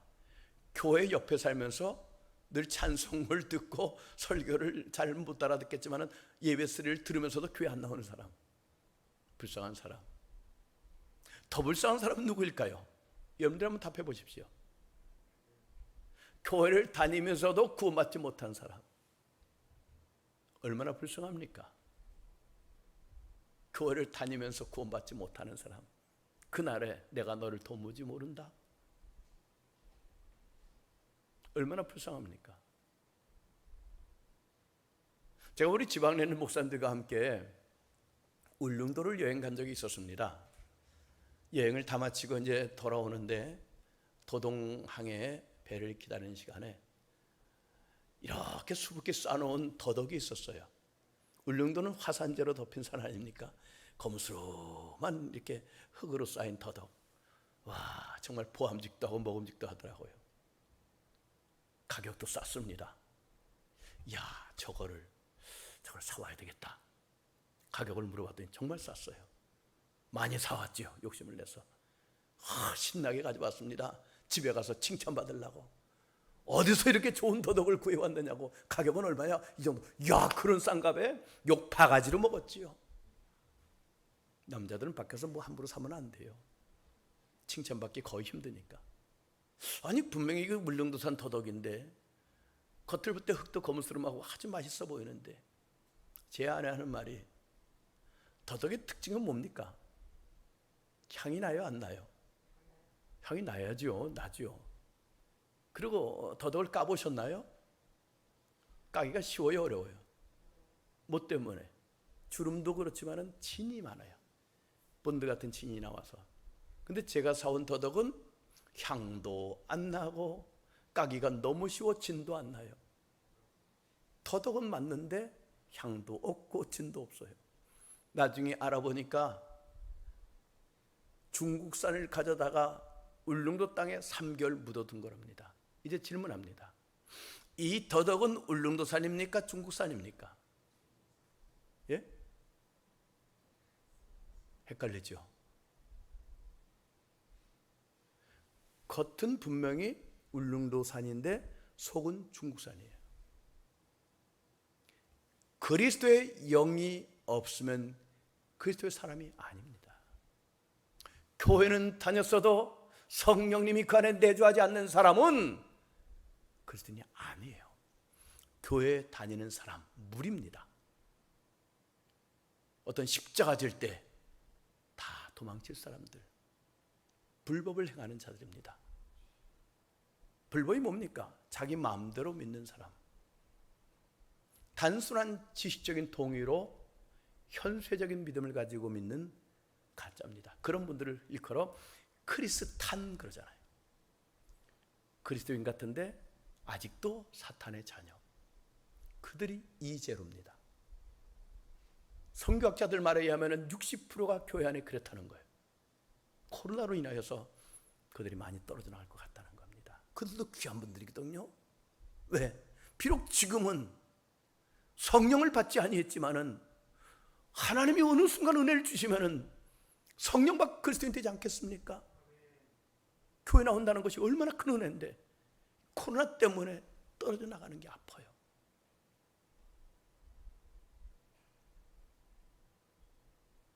그래서 우리 관심은 양적인 부흥 못지않게 진적인 부흥, 일컬어 진짜 그리스도를 만드는 것.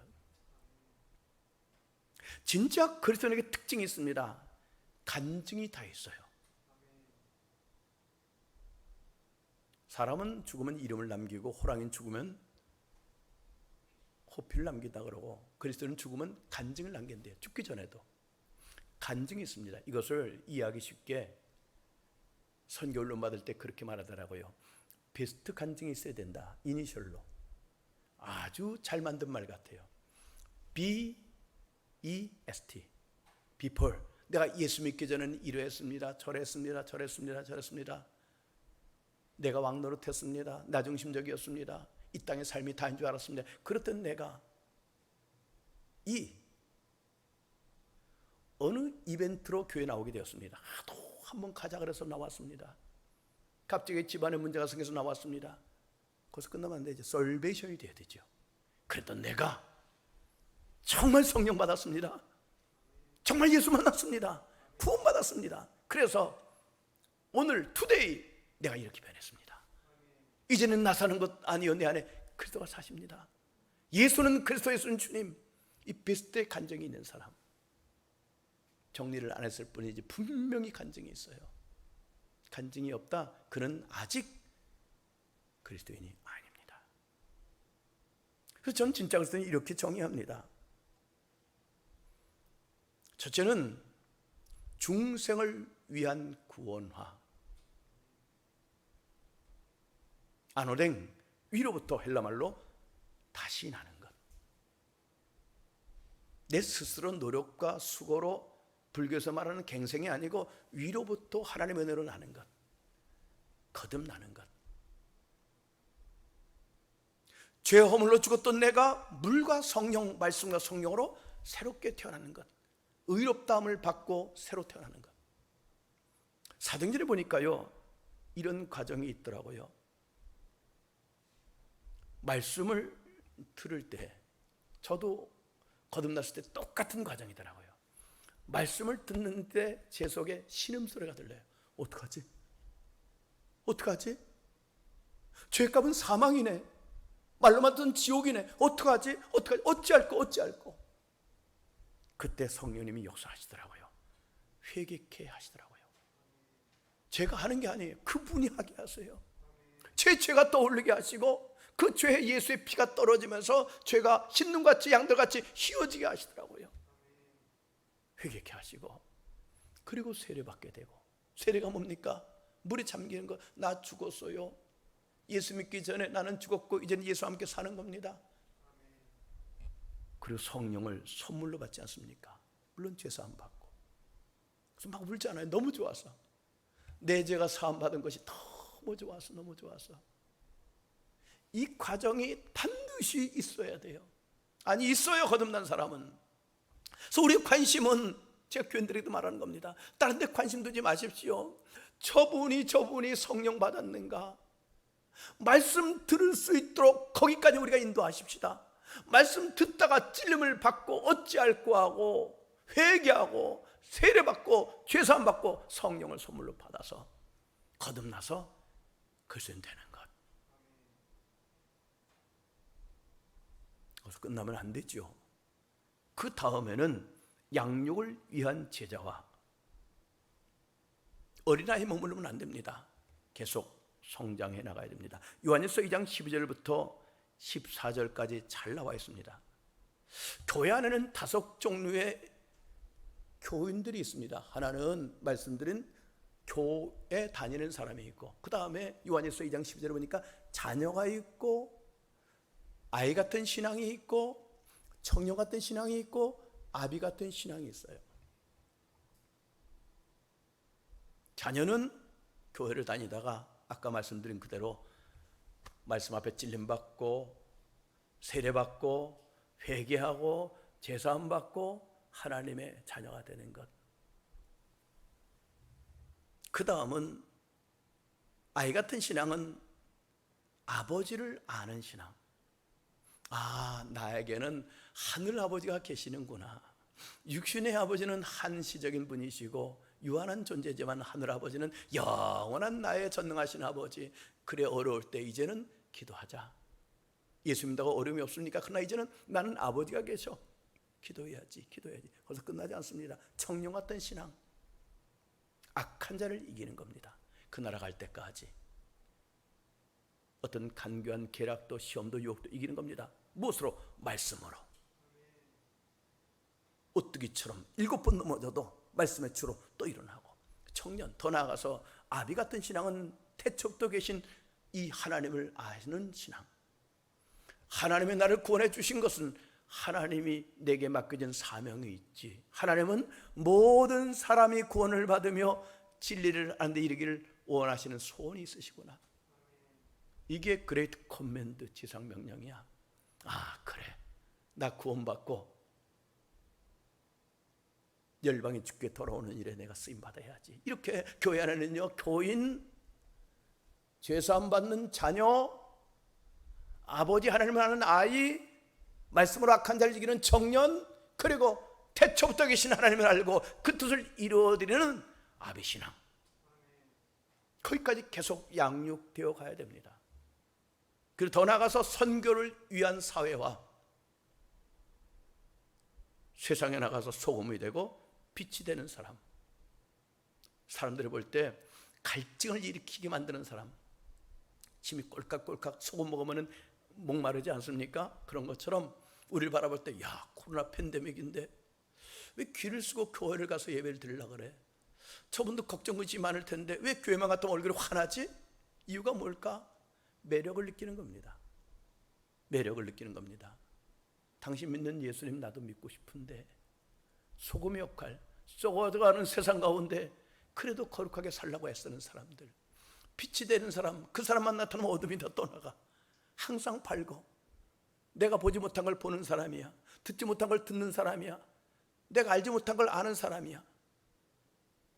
내가 가지지 못한 걸 가진 사람들.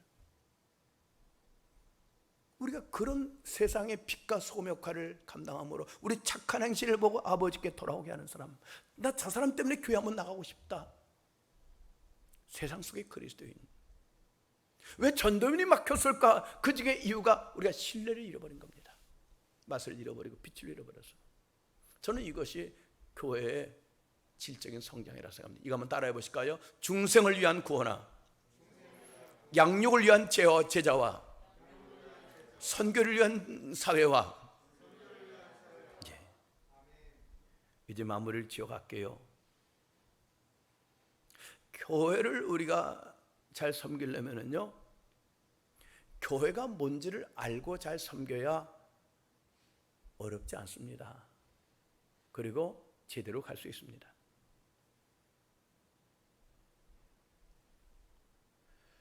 디모데후서 3장 14절에 보니까 이런 말씀이 있죠. 너는 배우고 확신한 일에 거하라.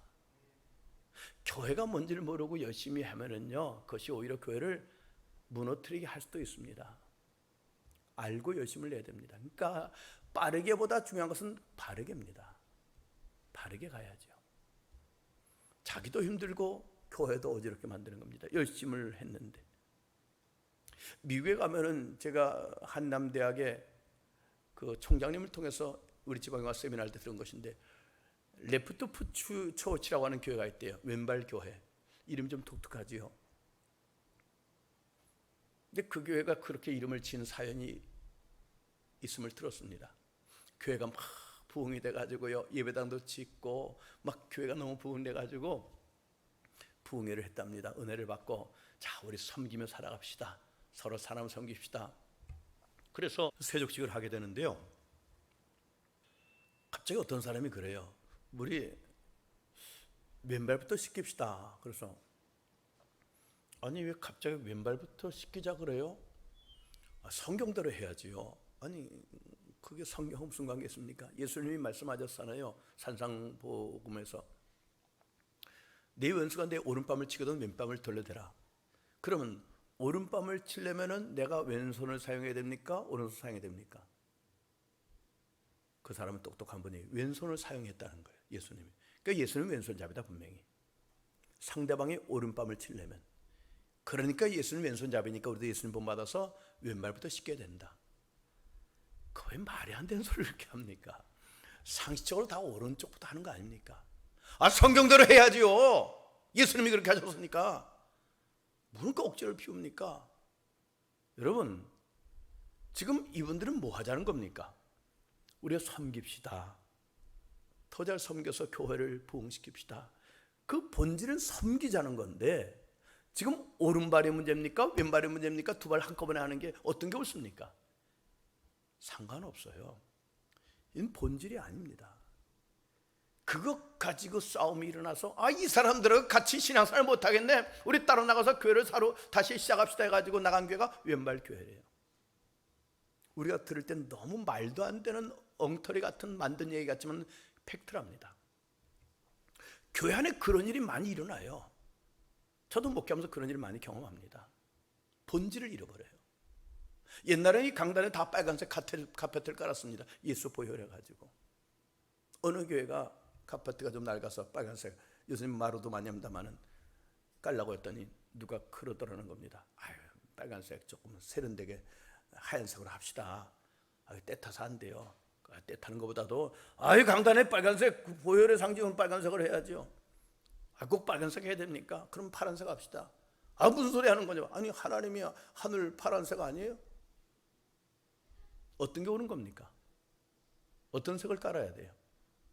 그 교회는 싸우다가 반은 빨간색 반은 파란색 깔았대요. 이런 일이 어처구니 없는 일이 많이 있습니다. 아무것도 아닙니다. 우리 교회도 그런 일이 있었습니다. 제가 김명선 목사님 그 인천에 교회인가요? 그 교회 있지 않습니까? 그분은 이제 오래전에 듣다 보니까 이분이 김우영 목사님 아들이시거든요. 제가 감리교 출신이었기 때문에 부흥사로 훌륭한 분인데 미국에서 공부하고 와서 굉장히 좀 이렇게 프레임이 많이 바뀌었잖아요. 근데 이분이 그 섹션 예배를 드리시더라고요. 예배를 좀 똑같이 안 드려요. 저희도 이제 예배당이 보시다시피 크지 않아서 우리가 3번 드립니다. 코로나 팬데믹 전에도 이렇게 막 3번씩 이렇게 드립니다. 그래서 좀 예배에 좀 다르게 좀 드려야 되겠다. 1부 예배 좀 다르게, 2부 예배 다르게, 3부 예배 다르게. 제가 카자흐스탄에 갔을 때 한 2시간 예배를 드리더라고요. 거기는 오후 예배는 없어요. 간증도 하고 뭐 기도도 해주고 그래서 1부 이렇게 해보고 2부는 소위 구도자를 위한 예배, 열린 예배라 그러죠.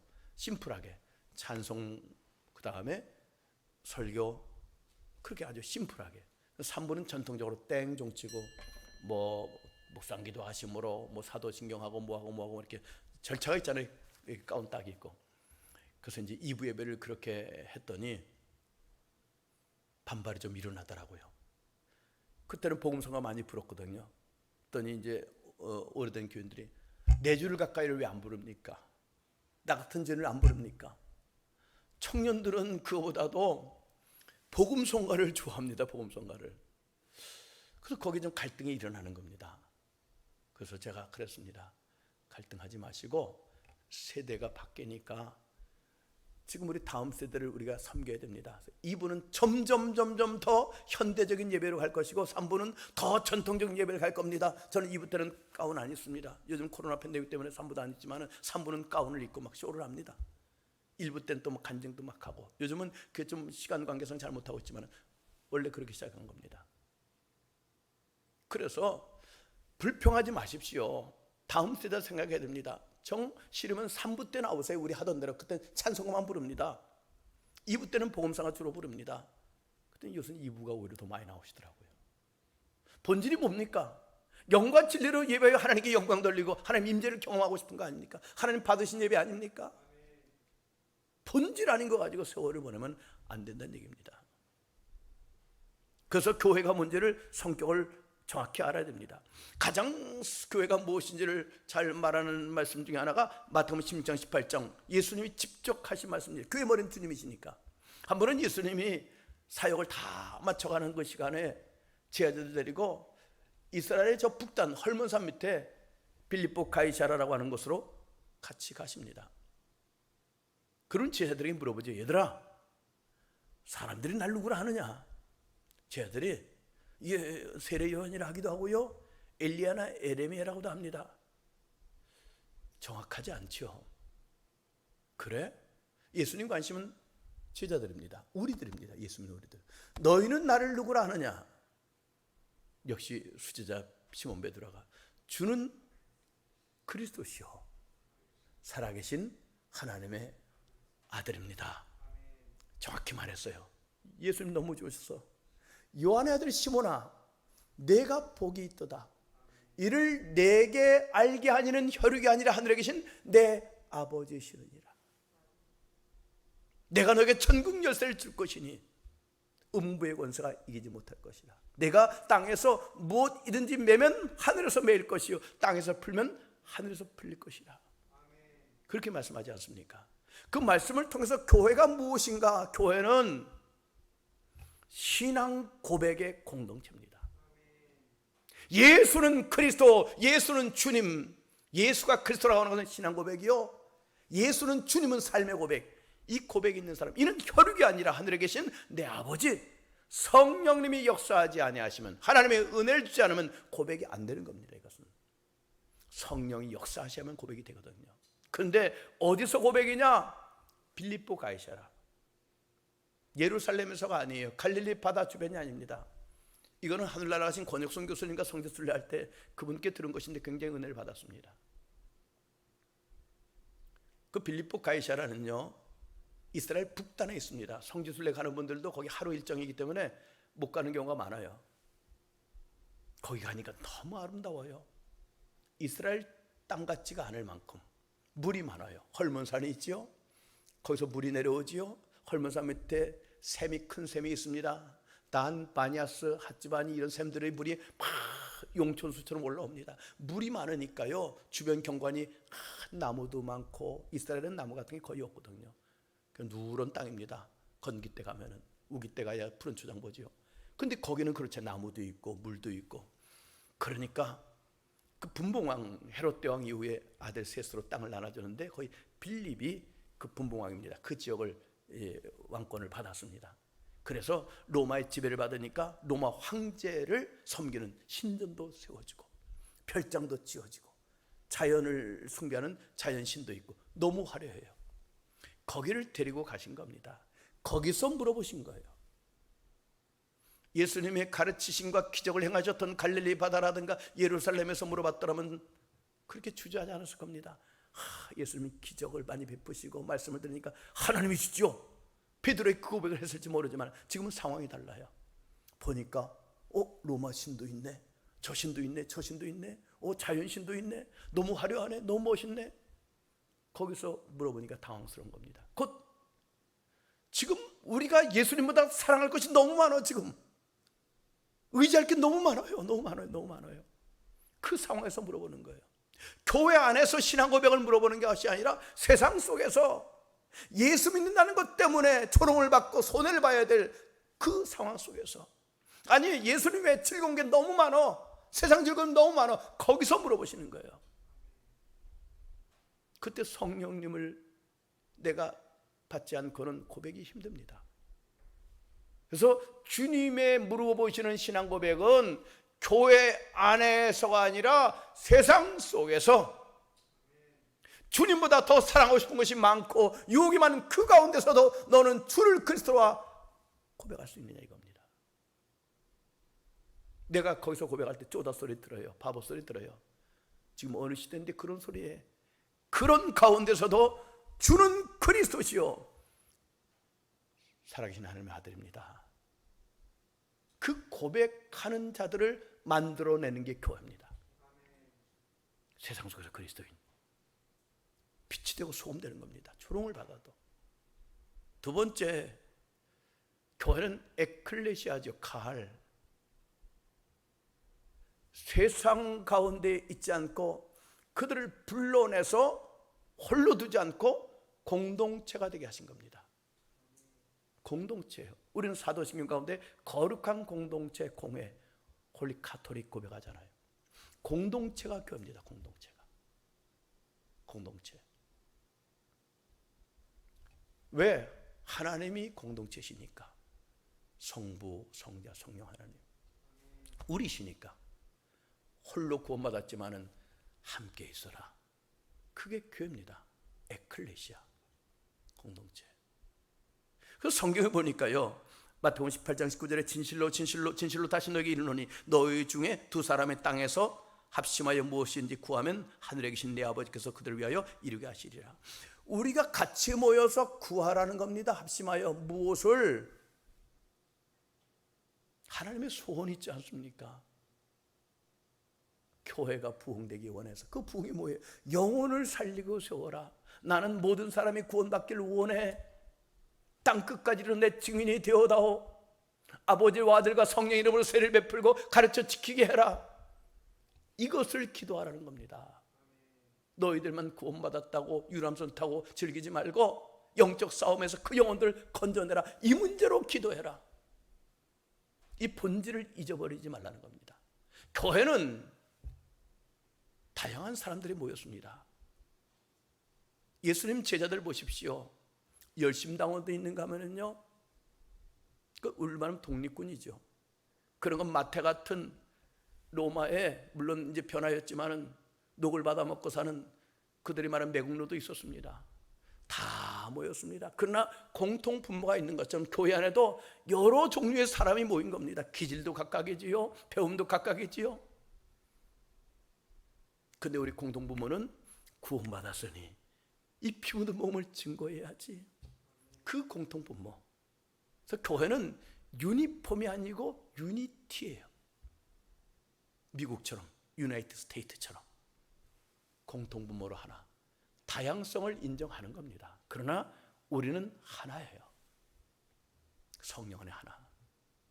무지개처럼 언약의 약속 심볼, 무지개가 빨간색만 쫙, 주황색만 쫙 아니지 않습니까? 빨주노초 파남보, 그 잘 어울리는 것처럼 그대로 인정하되 공통분모는 영혼을 살리고 세우는 것. 이게 교회입니다. 그래서 하나 되어 전도하는 공동체. 어떻게? 내가 땅에서 매면 하늘에서 매일 것이요 땅에서 풀면 하늘에서 풀릴 것이라. 열쇠를 준다고 그러셨잖아요. 내가 너에게 천국 열쇠를 줄 것이다. 음부의 권세가 이기지 못한다. 너 이 천국 열쇠로 믿음으로 천국 들어오는데 너만이 아니다. 그들도 이 믿음으로 들어오게 해라. 어떻게? 이 열쇠 가지고 잠글 것 잠그고 열 것 열어. 세상의 사람들은 어둠의 영들에게 다 묶여 있습니다. 마귀의 자녀입니다. 우리가 영의 눈을 뜨고 볼 때 그들은 다 묶여 있어요. 그들은 죽으면 뻔합니다. 어디로 갈지. 마귀 가는 저 무조갱 지옥으로 갈 수밖에 없어요. 그들은 악한 영들이 묶여 있기 때문에 그들을 악한 영으로부터 풀려나도록 기도하는 겁니다. 내가 예수 이름으로 명하노니 그들을 묶고는 악한 영은 묶임 받을지어다. 묶인 자는 풀려날지어다. 우리의 싸움은 혈과 육에 대한 것이 아니지 않습니까? 공중 권세 잡은 악한 영들과의 싸움이라. 영적인 전쟁에서 이기라는 겁니다. 아말렉과의 전쟁에서 모세의 손이 올라가면 이겼고 손이 내리면 지는 것처럼 여호수아가 나가 싸우지만은 기도하라는 거예요. 영적인 싸움을 기도하라. 그래서 전도는 골방에서 이미 결판이 나는 겁니다. 나가서 아무리 복음을 전해도요, 영적인 제압이 되지 않으면 되질 않아요. 하영조 목사님, 전국하신 하영조 목사님 그런 얘기를 한번 하시더라고요. 그러잖아요.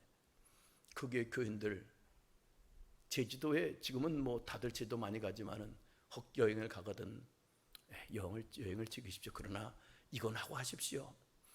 그 땅을 향하여서 영적인 전투 기도를 하고 쉬었다 오십시오.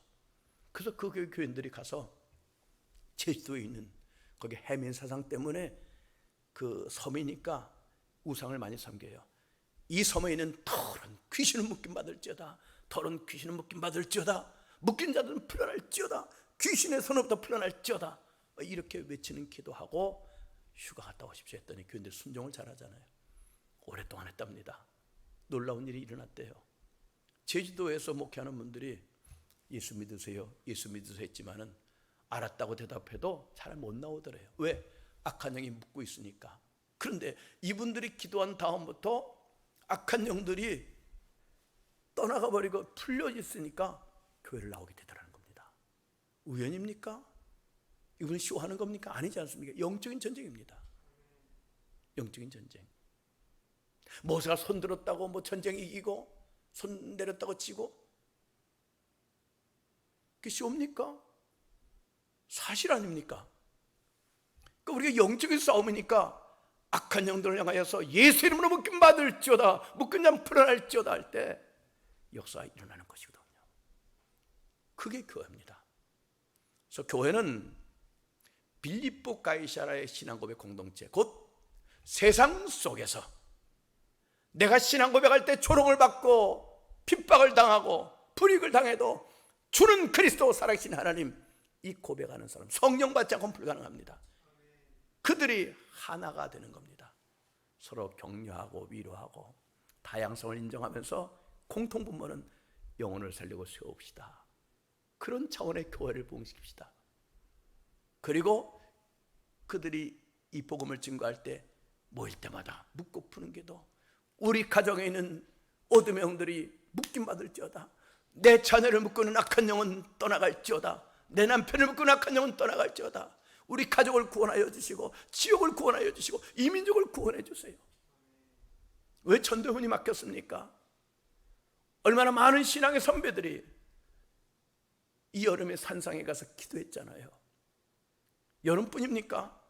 제가 용문산 기도원도 가보고 서울의 삼각산 기도원도 가봤는데 시대 때도 없이요, 추운 겨울이고 여름은 말할 것도 없고 그저 비늘 뒤집어 쓰고 기도하는 분들, 나라 문제에서 기도하고 교회에서 기도하는 분들, 나 아는 직장 문제, 아들 문제, 이게 아니에요. 그 나라와 그 의를 구하는 분들, 우리 신앙의 선배들이 그렇게 기도했잖아요. 그 기도의 열매를 이만큼 왔는데 우리는 그걸 잃어버리고 있는 거예요. 같이 하실까요? 교회는 빌립보 가이사라의 신앙 고백 공동체, 교회는 영혼을 살리고 세우는 목적으로 하나 되는 공동체, 교회는 묻고 푸는 기도로 전도하는 공동체. 할렐루야. 하나만 더 하고 마무리하도록 하겠습니다. 교회는요, 무엇인가 하면은 요한복음에도 나왔습니다만은 넘어갈게요. 누가복음은 사도행전으로 이어지지요. 사복음서는 예수님의 가르치심과 행하심이 기록된 교회의 기초임이지만은, 그리고 사도행전은 교회의 탄생과 확장입니다. 사도행전은 다른 말로 전도행전이라고 합니다. 역사서니까 역사는 진행이지요. 우린 지금 사도행전 29장을 써가고 있지 않습니까? 근데 사도행전은 다른 말로 성령행전입니다. 왜 그렇게 말씀을 드리는가 하면은, 사도행전 28장 가운데 성령이라고 하는 단어가 56번 나와요. 성령 충만이라는 단어는 누가복음, 사도행전 연결되는 것이니까 누가복음에 4번 나오고 사도행전에 9번 나오고 9번 나오고 에베소 1번 1번 나옵니다. 13번 나옵니다. 성령과 성령 충만은 조금 다르죠. 시간 되면 말씀을 드리기로 하고. 근데 사도행전 1장에서 보면은 교회는 무엇인가? 역시 성령 받은 공동체다. 1장 4절에 이런 말씀이 있습니다. 사도와 함께 모이사 그들에게 분부하여 이르시되 예루살렘을 떠나지 말고 내게서 들은 바 아버지께서 약속하신 것을 기다리라. 요한은 물로 세례를 베풀었으나 너희는 몇 날이 못되어 성령으로 세례를 받으리라 하셨느니라. 성령 세례. 웨슬레가 페테레인에서 경험한 성령의 세례, 세컨 브레싱, 능력이 임하는 성령 세례. 예수님이 그러셨습니다. 예루살렘 떠나지 말고 약속한 성령을 기다려. 성령 받고 움직여야 돼요. 예루살렘을 왜 떠나지 말라고 하셨을까? 이사야 2장 3절에 보니까 여호와의 말씀이 예루살렘으로부터 나올 것이기 때문에, 곧 그 말씀은 말씀 붙들고 있어. 말씀 붙들고 있어. 말씀 붙들고 있어. 그리고 오로지 기도해. 말씀이 들어가면 기도가 되게 돼 있어요. 그렇지 않습니까? 말씀을 읽거나 듣다가 보면은 기도하고 싶어. 기도하고 싶어. 그렇지 않습니까? 히어링이 되면 스피킹이 되는 것처럼 기도하고 싶어. 기도하고 싶어. 그 말씀을 묵상하고 있고 말씀을 기억하고 있으면은 기도하게 되는 것인데, 주님께서 성령 받아라. 성령 받아라. 성령 받아라. 오로지 그들이 기도하다가 성령을 받게 됩니다. 그러므로 교회는 성령 받은 공동체입니다. 아까 말씀드린 것처럼 그리스도의 영이 없으면, 성령이 없는 사람은 아직 그리스도인이 아니에요.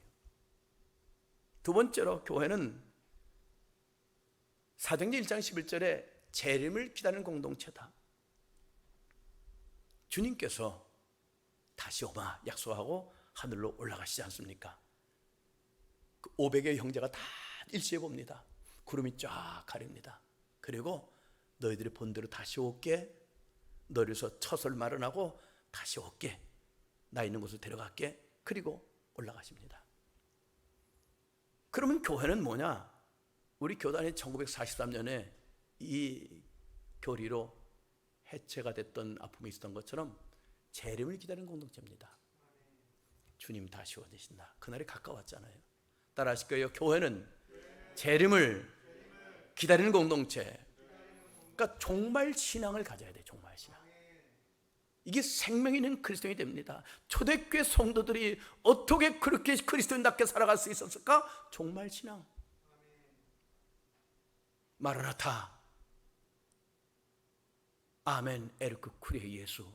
아멘 주 예수여 어서 오시옵소서. 주님이 오신다. 기다리자. 기다리자. 종말 신앙. 창세기 5장에 보면은요, 에녹이라고 하는 분을 봅니다. 그분이 일거로 휴거한 분이죠. 죽음을 맛보지 않고 올라가신 분. 얼마나 영광이고 은혜입니까? 하나님이 그 나이가 65세 됐을 때 에녹에게 말씀하십니다. 에녹아, 내가 너한테 아들을 줄게. 감사합니다. 이름도 지어줄게.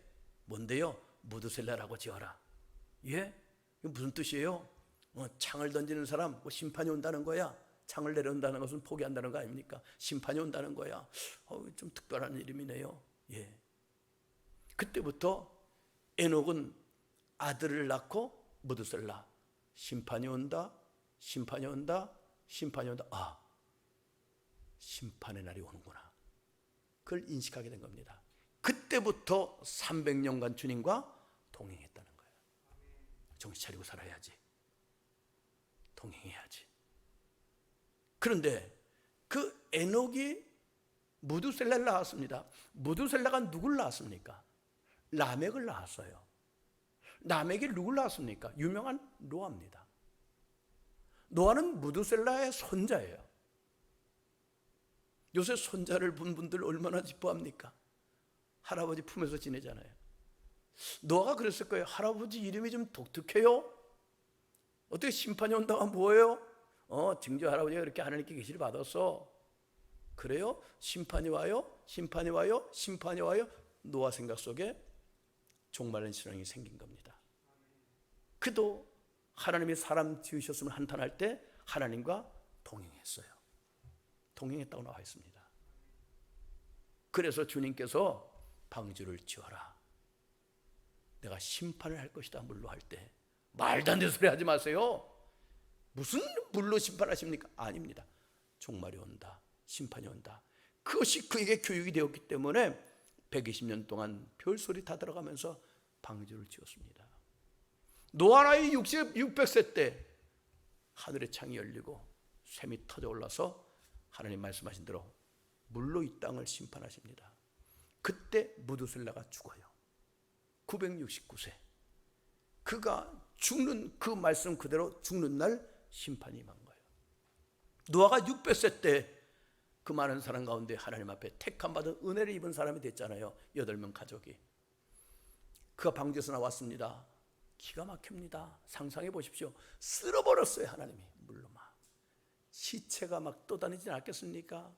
퉁퉁 분 시체들 막, 짐승들 막 냄새, 풀들이 다 썩어버렸죠. 그래서 고기 먹게 하신 것처럼. 너무너무 힘드니까 한잔한 거예요. 포도농사를 짓고 좀 만취했습니다. 오죽하면 옷을 벗고 누울 만큼 아들들이 볼 때 이 추태 아닙니까? 그 일로 인하여서 아들이 가서 아버지 저러고 있는다고 또 형들에게 말해가지고 형들 동생이 또 가가지고 덮어주기도 하고, 아버지가 깨가지고 어떤 놈이 그렇게 나를 그러고 다녔냐 해가지고 그 손자를 또 저주하잖아요. 손자를. 함의 손자가 가나안입니다. 손자를 얼마나 할아버지도 이뻐하는데 함은 축복했기 때문에 또 축복할 수는 없고 손자를 저주해요. 노아가 홍수 위에 350년 살았지만은 그가 행한 일은 그냥 추태버리고 저주하고 그러고 끝나요. 더 이상 기록이 없어요. 왜 그래요? 종말신앙이 식어지니까.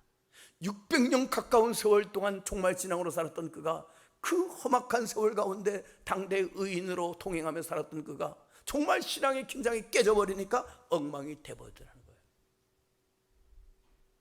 우리 종말신앙이 식어지면 그렇게 되고 맙니다. 우주적인 종말도 있지만 내 개인의 종말도 있거든요. 종말신앙. 그러면 이제 성령 받은 우리들이 다시 오실 주님을 기다리면서 그때까지 무엇을 해야 될 것인가? 그것이 유명한 사도행전 1장 8절, 땅끝까지 이르러 내 증인이 되어다오. 이 고백입니다. 이 고백.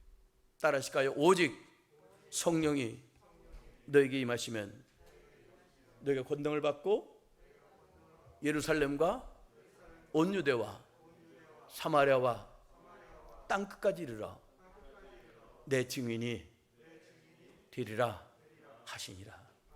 그때까지 은둔하자는 거 아닙니다. 기도원과 살자는 거 아니고요, 세속을 떠나라는 것도 아니고, 우리는 세상 속에 그대로 있는 거예요. 그러나 우리는 전도자 증인이 되는 겁니다. 향락주의가 되라는 것도 아닙니다. 세상이 되라는 것도 아닙니다. 우리는 성령으로 충만해서 세상을 변화시키고 그들을 그리스도께 인도하는 증인, 마르투스가 되라는 겁니다. 증인이라고 하는 말 속에는요, 사실적인 증인이 있고 순교적인 증인이 있고 윤리적인 증인이라는 뜻이 있어요. 사실적인 증인은 말 그대로 내가 그것을 실제로 경험해야 돼요. 예수가 그리스도. 이거 없이는 증인이 안 됩니다. 순교적인 증인은요, 목숨 걸고 전해야 됩니다. 뻔하거든요. 예수 안 믿으면 뻔합니다. 교회를 다니고 봉사를 했다 할지라도 그는 심판받아 멸망받을 수밖에 없기 때문에. 윤리적인 증인은요, 구원은 윤리로 받는 것이 아니지만 윤리적이 돼야 돼요. 은혜로 구원받았으니 내 말 한마디 조심해야지. 행동 조심해야지. 왜? 나의 말과 행실로 거치는 자가 되면 안 되니까. 그래서 우리는 윤리로 구원받는 것이 아니라 구원받았으니 도덕적으로 윤리적으로 온전케 되어야 되는 거예요. 아버지를 닮아가야 돼요. 거룩하니 구별되게. 이를 위해서 우리는 권능이 필요합니다. 성령의 충만한 성령의 세례가 필요합니다. 웨슬리 목사님이 그 얘기는 제가 시간 쓰면 못할 것 같아요.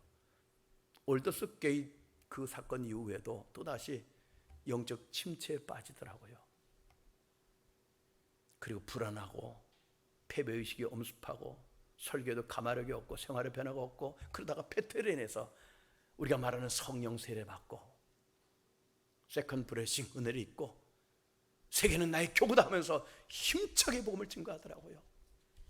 귀신을 쫓아내고 병을 고치고, 그리고 마치 그동안에는 뭔가 억눌리듯이 기름 떨어진 오토바이를 끌고 갔었는데 이제는 기름 꽉 찬 오토바이를 타고 가듯이 무겁게 날던 비행기가 힘차게 날아가는 것처럼 88세까지 이 복음 증거하다가 그날에 돌아가지 않습니까? 우리는 그때까지 복음을 증거하는 전도자로 살기 위해서는 권능이 임해야 될 줄로 믿습니다. 제가 이 간증만 하고 마칠게요. 신학대학 다닐 때입니다. 제가 서울에 살았었거든요. 그때 학교는 부천에 있었어요. 지금도 마찬가지지만은 부천서 시외버스를 타고 서울역에 내립니다. 서울역에 내리고 77번이라고 하는 버스를 갈아타고 저희 집이 한양대학교 뒤에 있었습니다. 거기까지 가는데 조금 학교 수업이 일찍 끝나면은 지금은 역삼동에 가 있는 김창인 목사님 돌아가신 우리 김영삼 장로님 대통령이 다니던 충현교회 가서 수요 예배를 가끔 드렸습니다. 근데 그날은 좀 수업이 늦게 끝나서 그렇게 할 수 없어서 그냥 버스를 타고 가는데 퇴계로 대한극장이라고 지금은 없어졌나 모르겠습니다. 그쯤 갔는데 그 저녁 시간이라 한 10시 됐을까요? 9시 반에 10시 됐는데 사람이 별로 없었습니다. 근데 어떤 청년이 버스에 올라타는 겁니다. 그때는 잡상인들이 많이 있었어요. 이 늦은 시간에 잡상인인가? 뭐 볼펜을 팔래나? 뭘 팔래나? 이렇게 제가 앉아있다가 쳐다봤습니다. 이 청년은 뭘 꺼내서 파는 것이 아니라 흔들리는 버스에서 말을 하기 시작합니다. 여러분, 예수 믿으셔야 돼요. 예수님이 우리에서 십자가 달려 죽으셨습니다. 예수 안 믿으면 멸망합니다. 예수 믿으셔야 됩니다. 조금 논리적이진 않았지만 좀 어눌한 목소리를, 그러나 그 가슴은 뜨거웠던 떨리는 목소리. 예수 믿으셔야 돼요. 예수님이 길이요 진리요 생명이 복음을 전하면서 그 다음에 내리더라고요. 저는 신학생이었어요. 목사가 되겠다고 준비하고 있는데 충격이 왔어요. 버스에서 전도해 본 적이 없어요. 왜? 부끄러워서. 저 청년은 누구냐 이거예요. 저 청년 누구야? 어떻게 버스에서 전도를 해? 양심상 제 집에까지 그대로 앉아갈 수가 없어서 따라 내렸습니다. 어떤 아주머니도 권사님인 것 같아요. 따라 내리더라고요. 청년에게 갔으면 청년은 내리자마자 이러고 있더라고요. 저기요, 제가 신학생이라고도 말 못했어요. 어떻게 그렇게 버스에서 전도할 용기가 났습니까? 청년이. 저도 몰라요. 무슨 얘기예요? 저도 몰라요. 제가 기억하고 있는 것은 우리 교회에서 부흥회가 했다는 거예요. 부흥회 마치고 집에 가려고 차를 탔는데 그분이 앉지 못하게 했어요. 그분이 내 입을 열어서 말하게 했어요. 내가 한 거 아니에요. 그러고는 괜히 좀 쑥스러워 내린 거예요. 그분이 하게 하셨다는 거예요. 아, 그렇구나. 성령의 권능은 이것이구나. 성령의 충만함은 이것이구나. 내가 하는 게 아니구나. 나는 하기 싫어, 부끄러워, 뭐뭐 이유가 많은데 성령님이 나를 지배해 버리시니까 할 수밖에 없는 것. 그래서 우리는 성령의 능력이 임해야 되겠다. 여러분, 불이 있으면 됩니다. 아무리 모든 걸 갖췄어도 내 속에 하나님의 거룩한 불이 꺼져버리면요 아무것도 못합니다. 모닝입니까? 가장 작은 차가? 기름 있는 모닝이 낫지.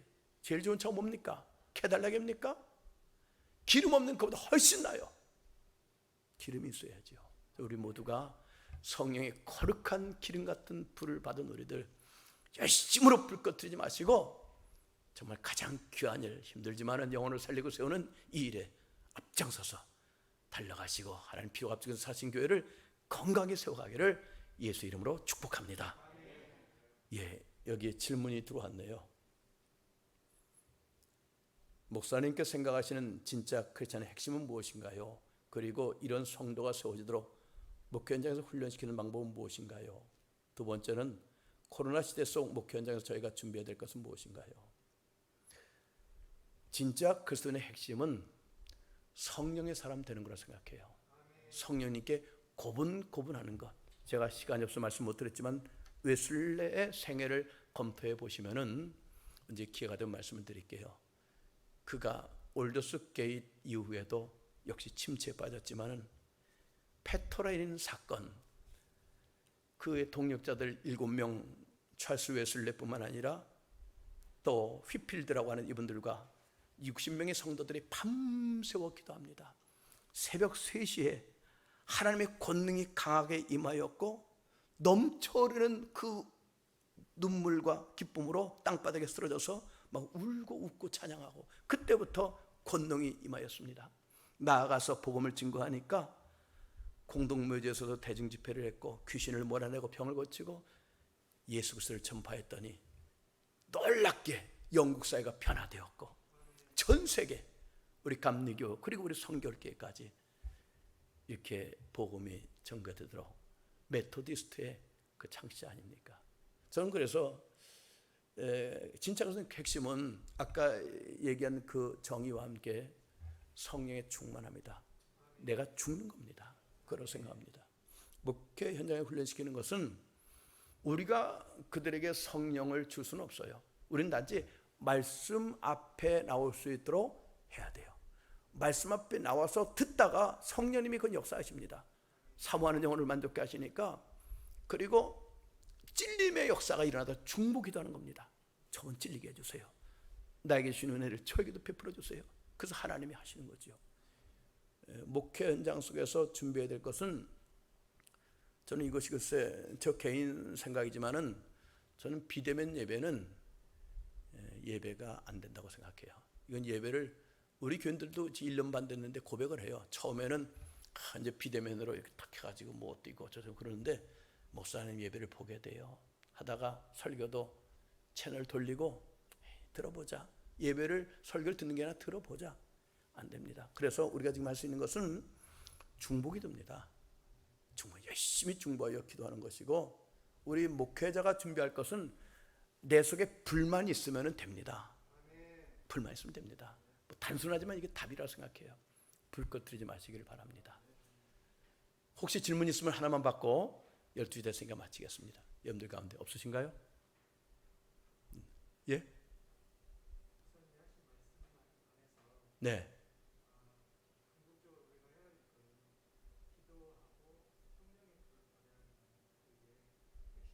네, 그겁니다. 그게 핵심입니다. 웨슬레를 통해서도 제가 그 얘기를 드리고 싶었는데 시간이 돼서 그냥 마치고, 그 핵심입니다. 그렇게 열심히 하시면은 하나님이 역사해 주십니다.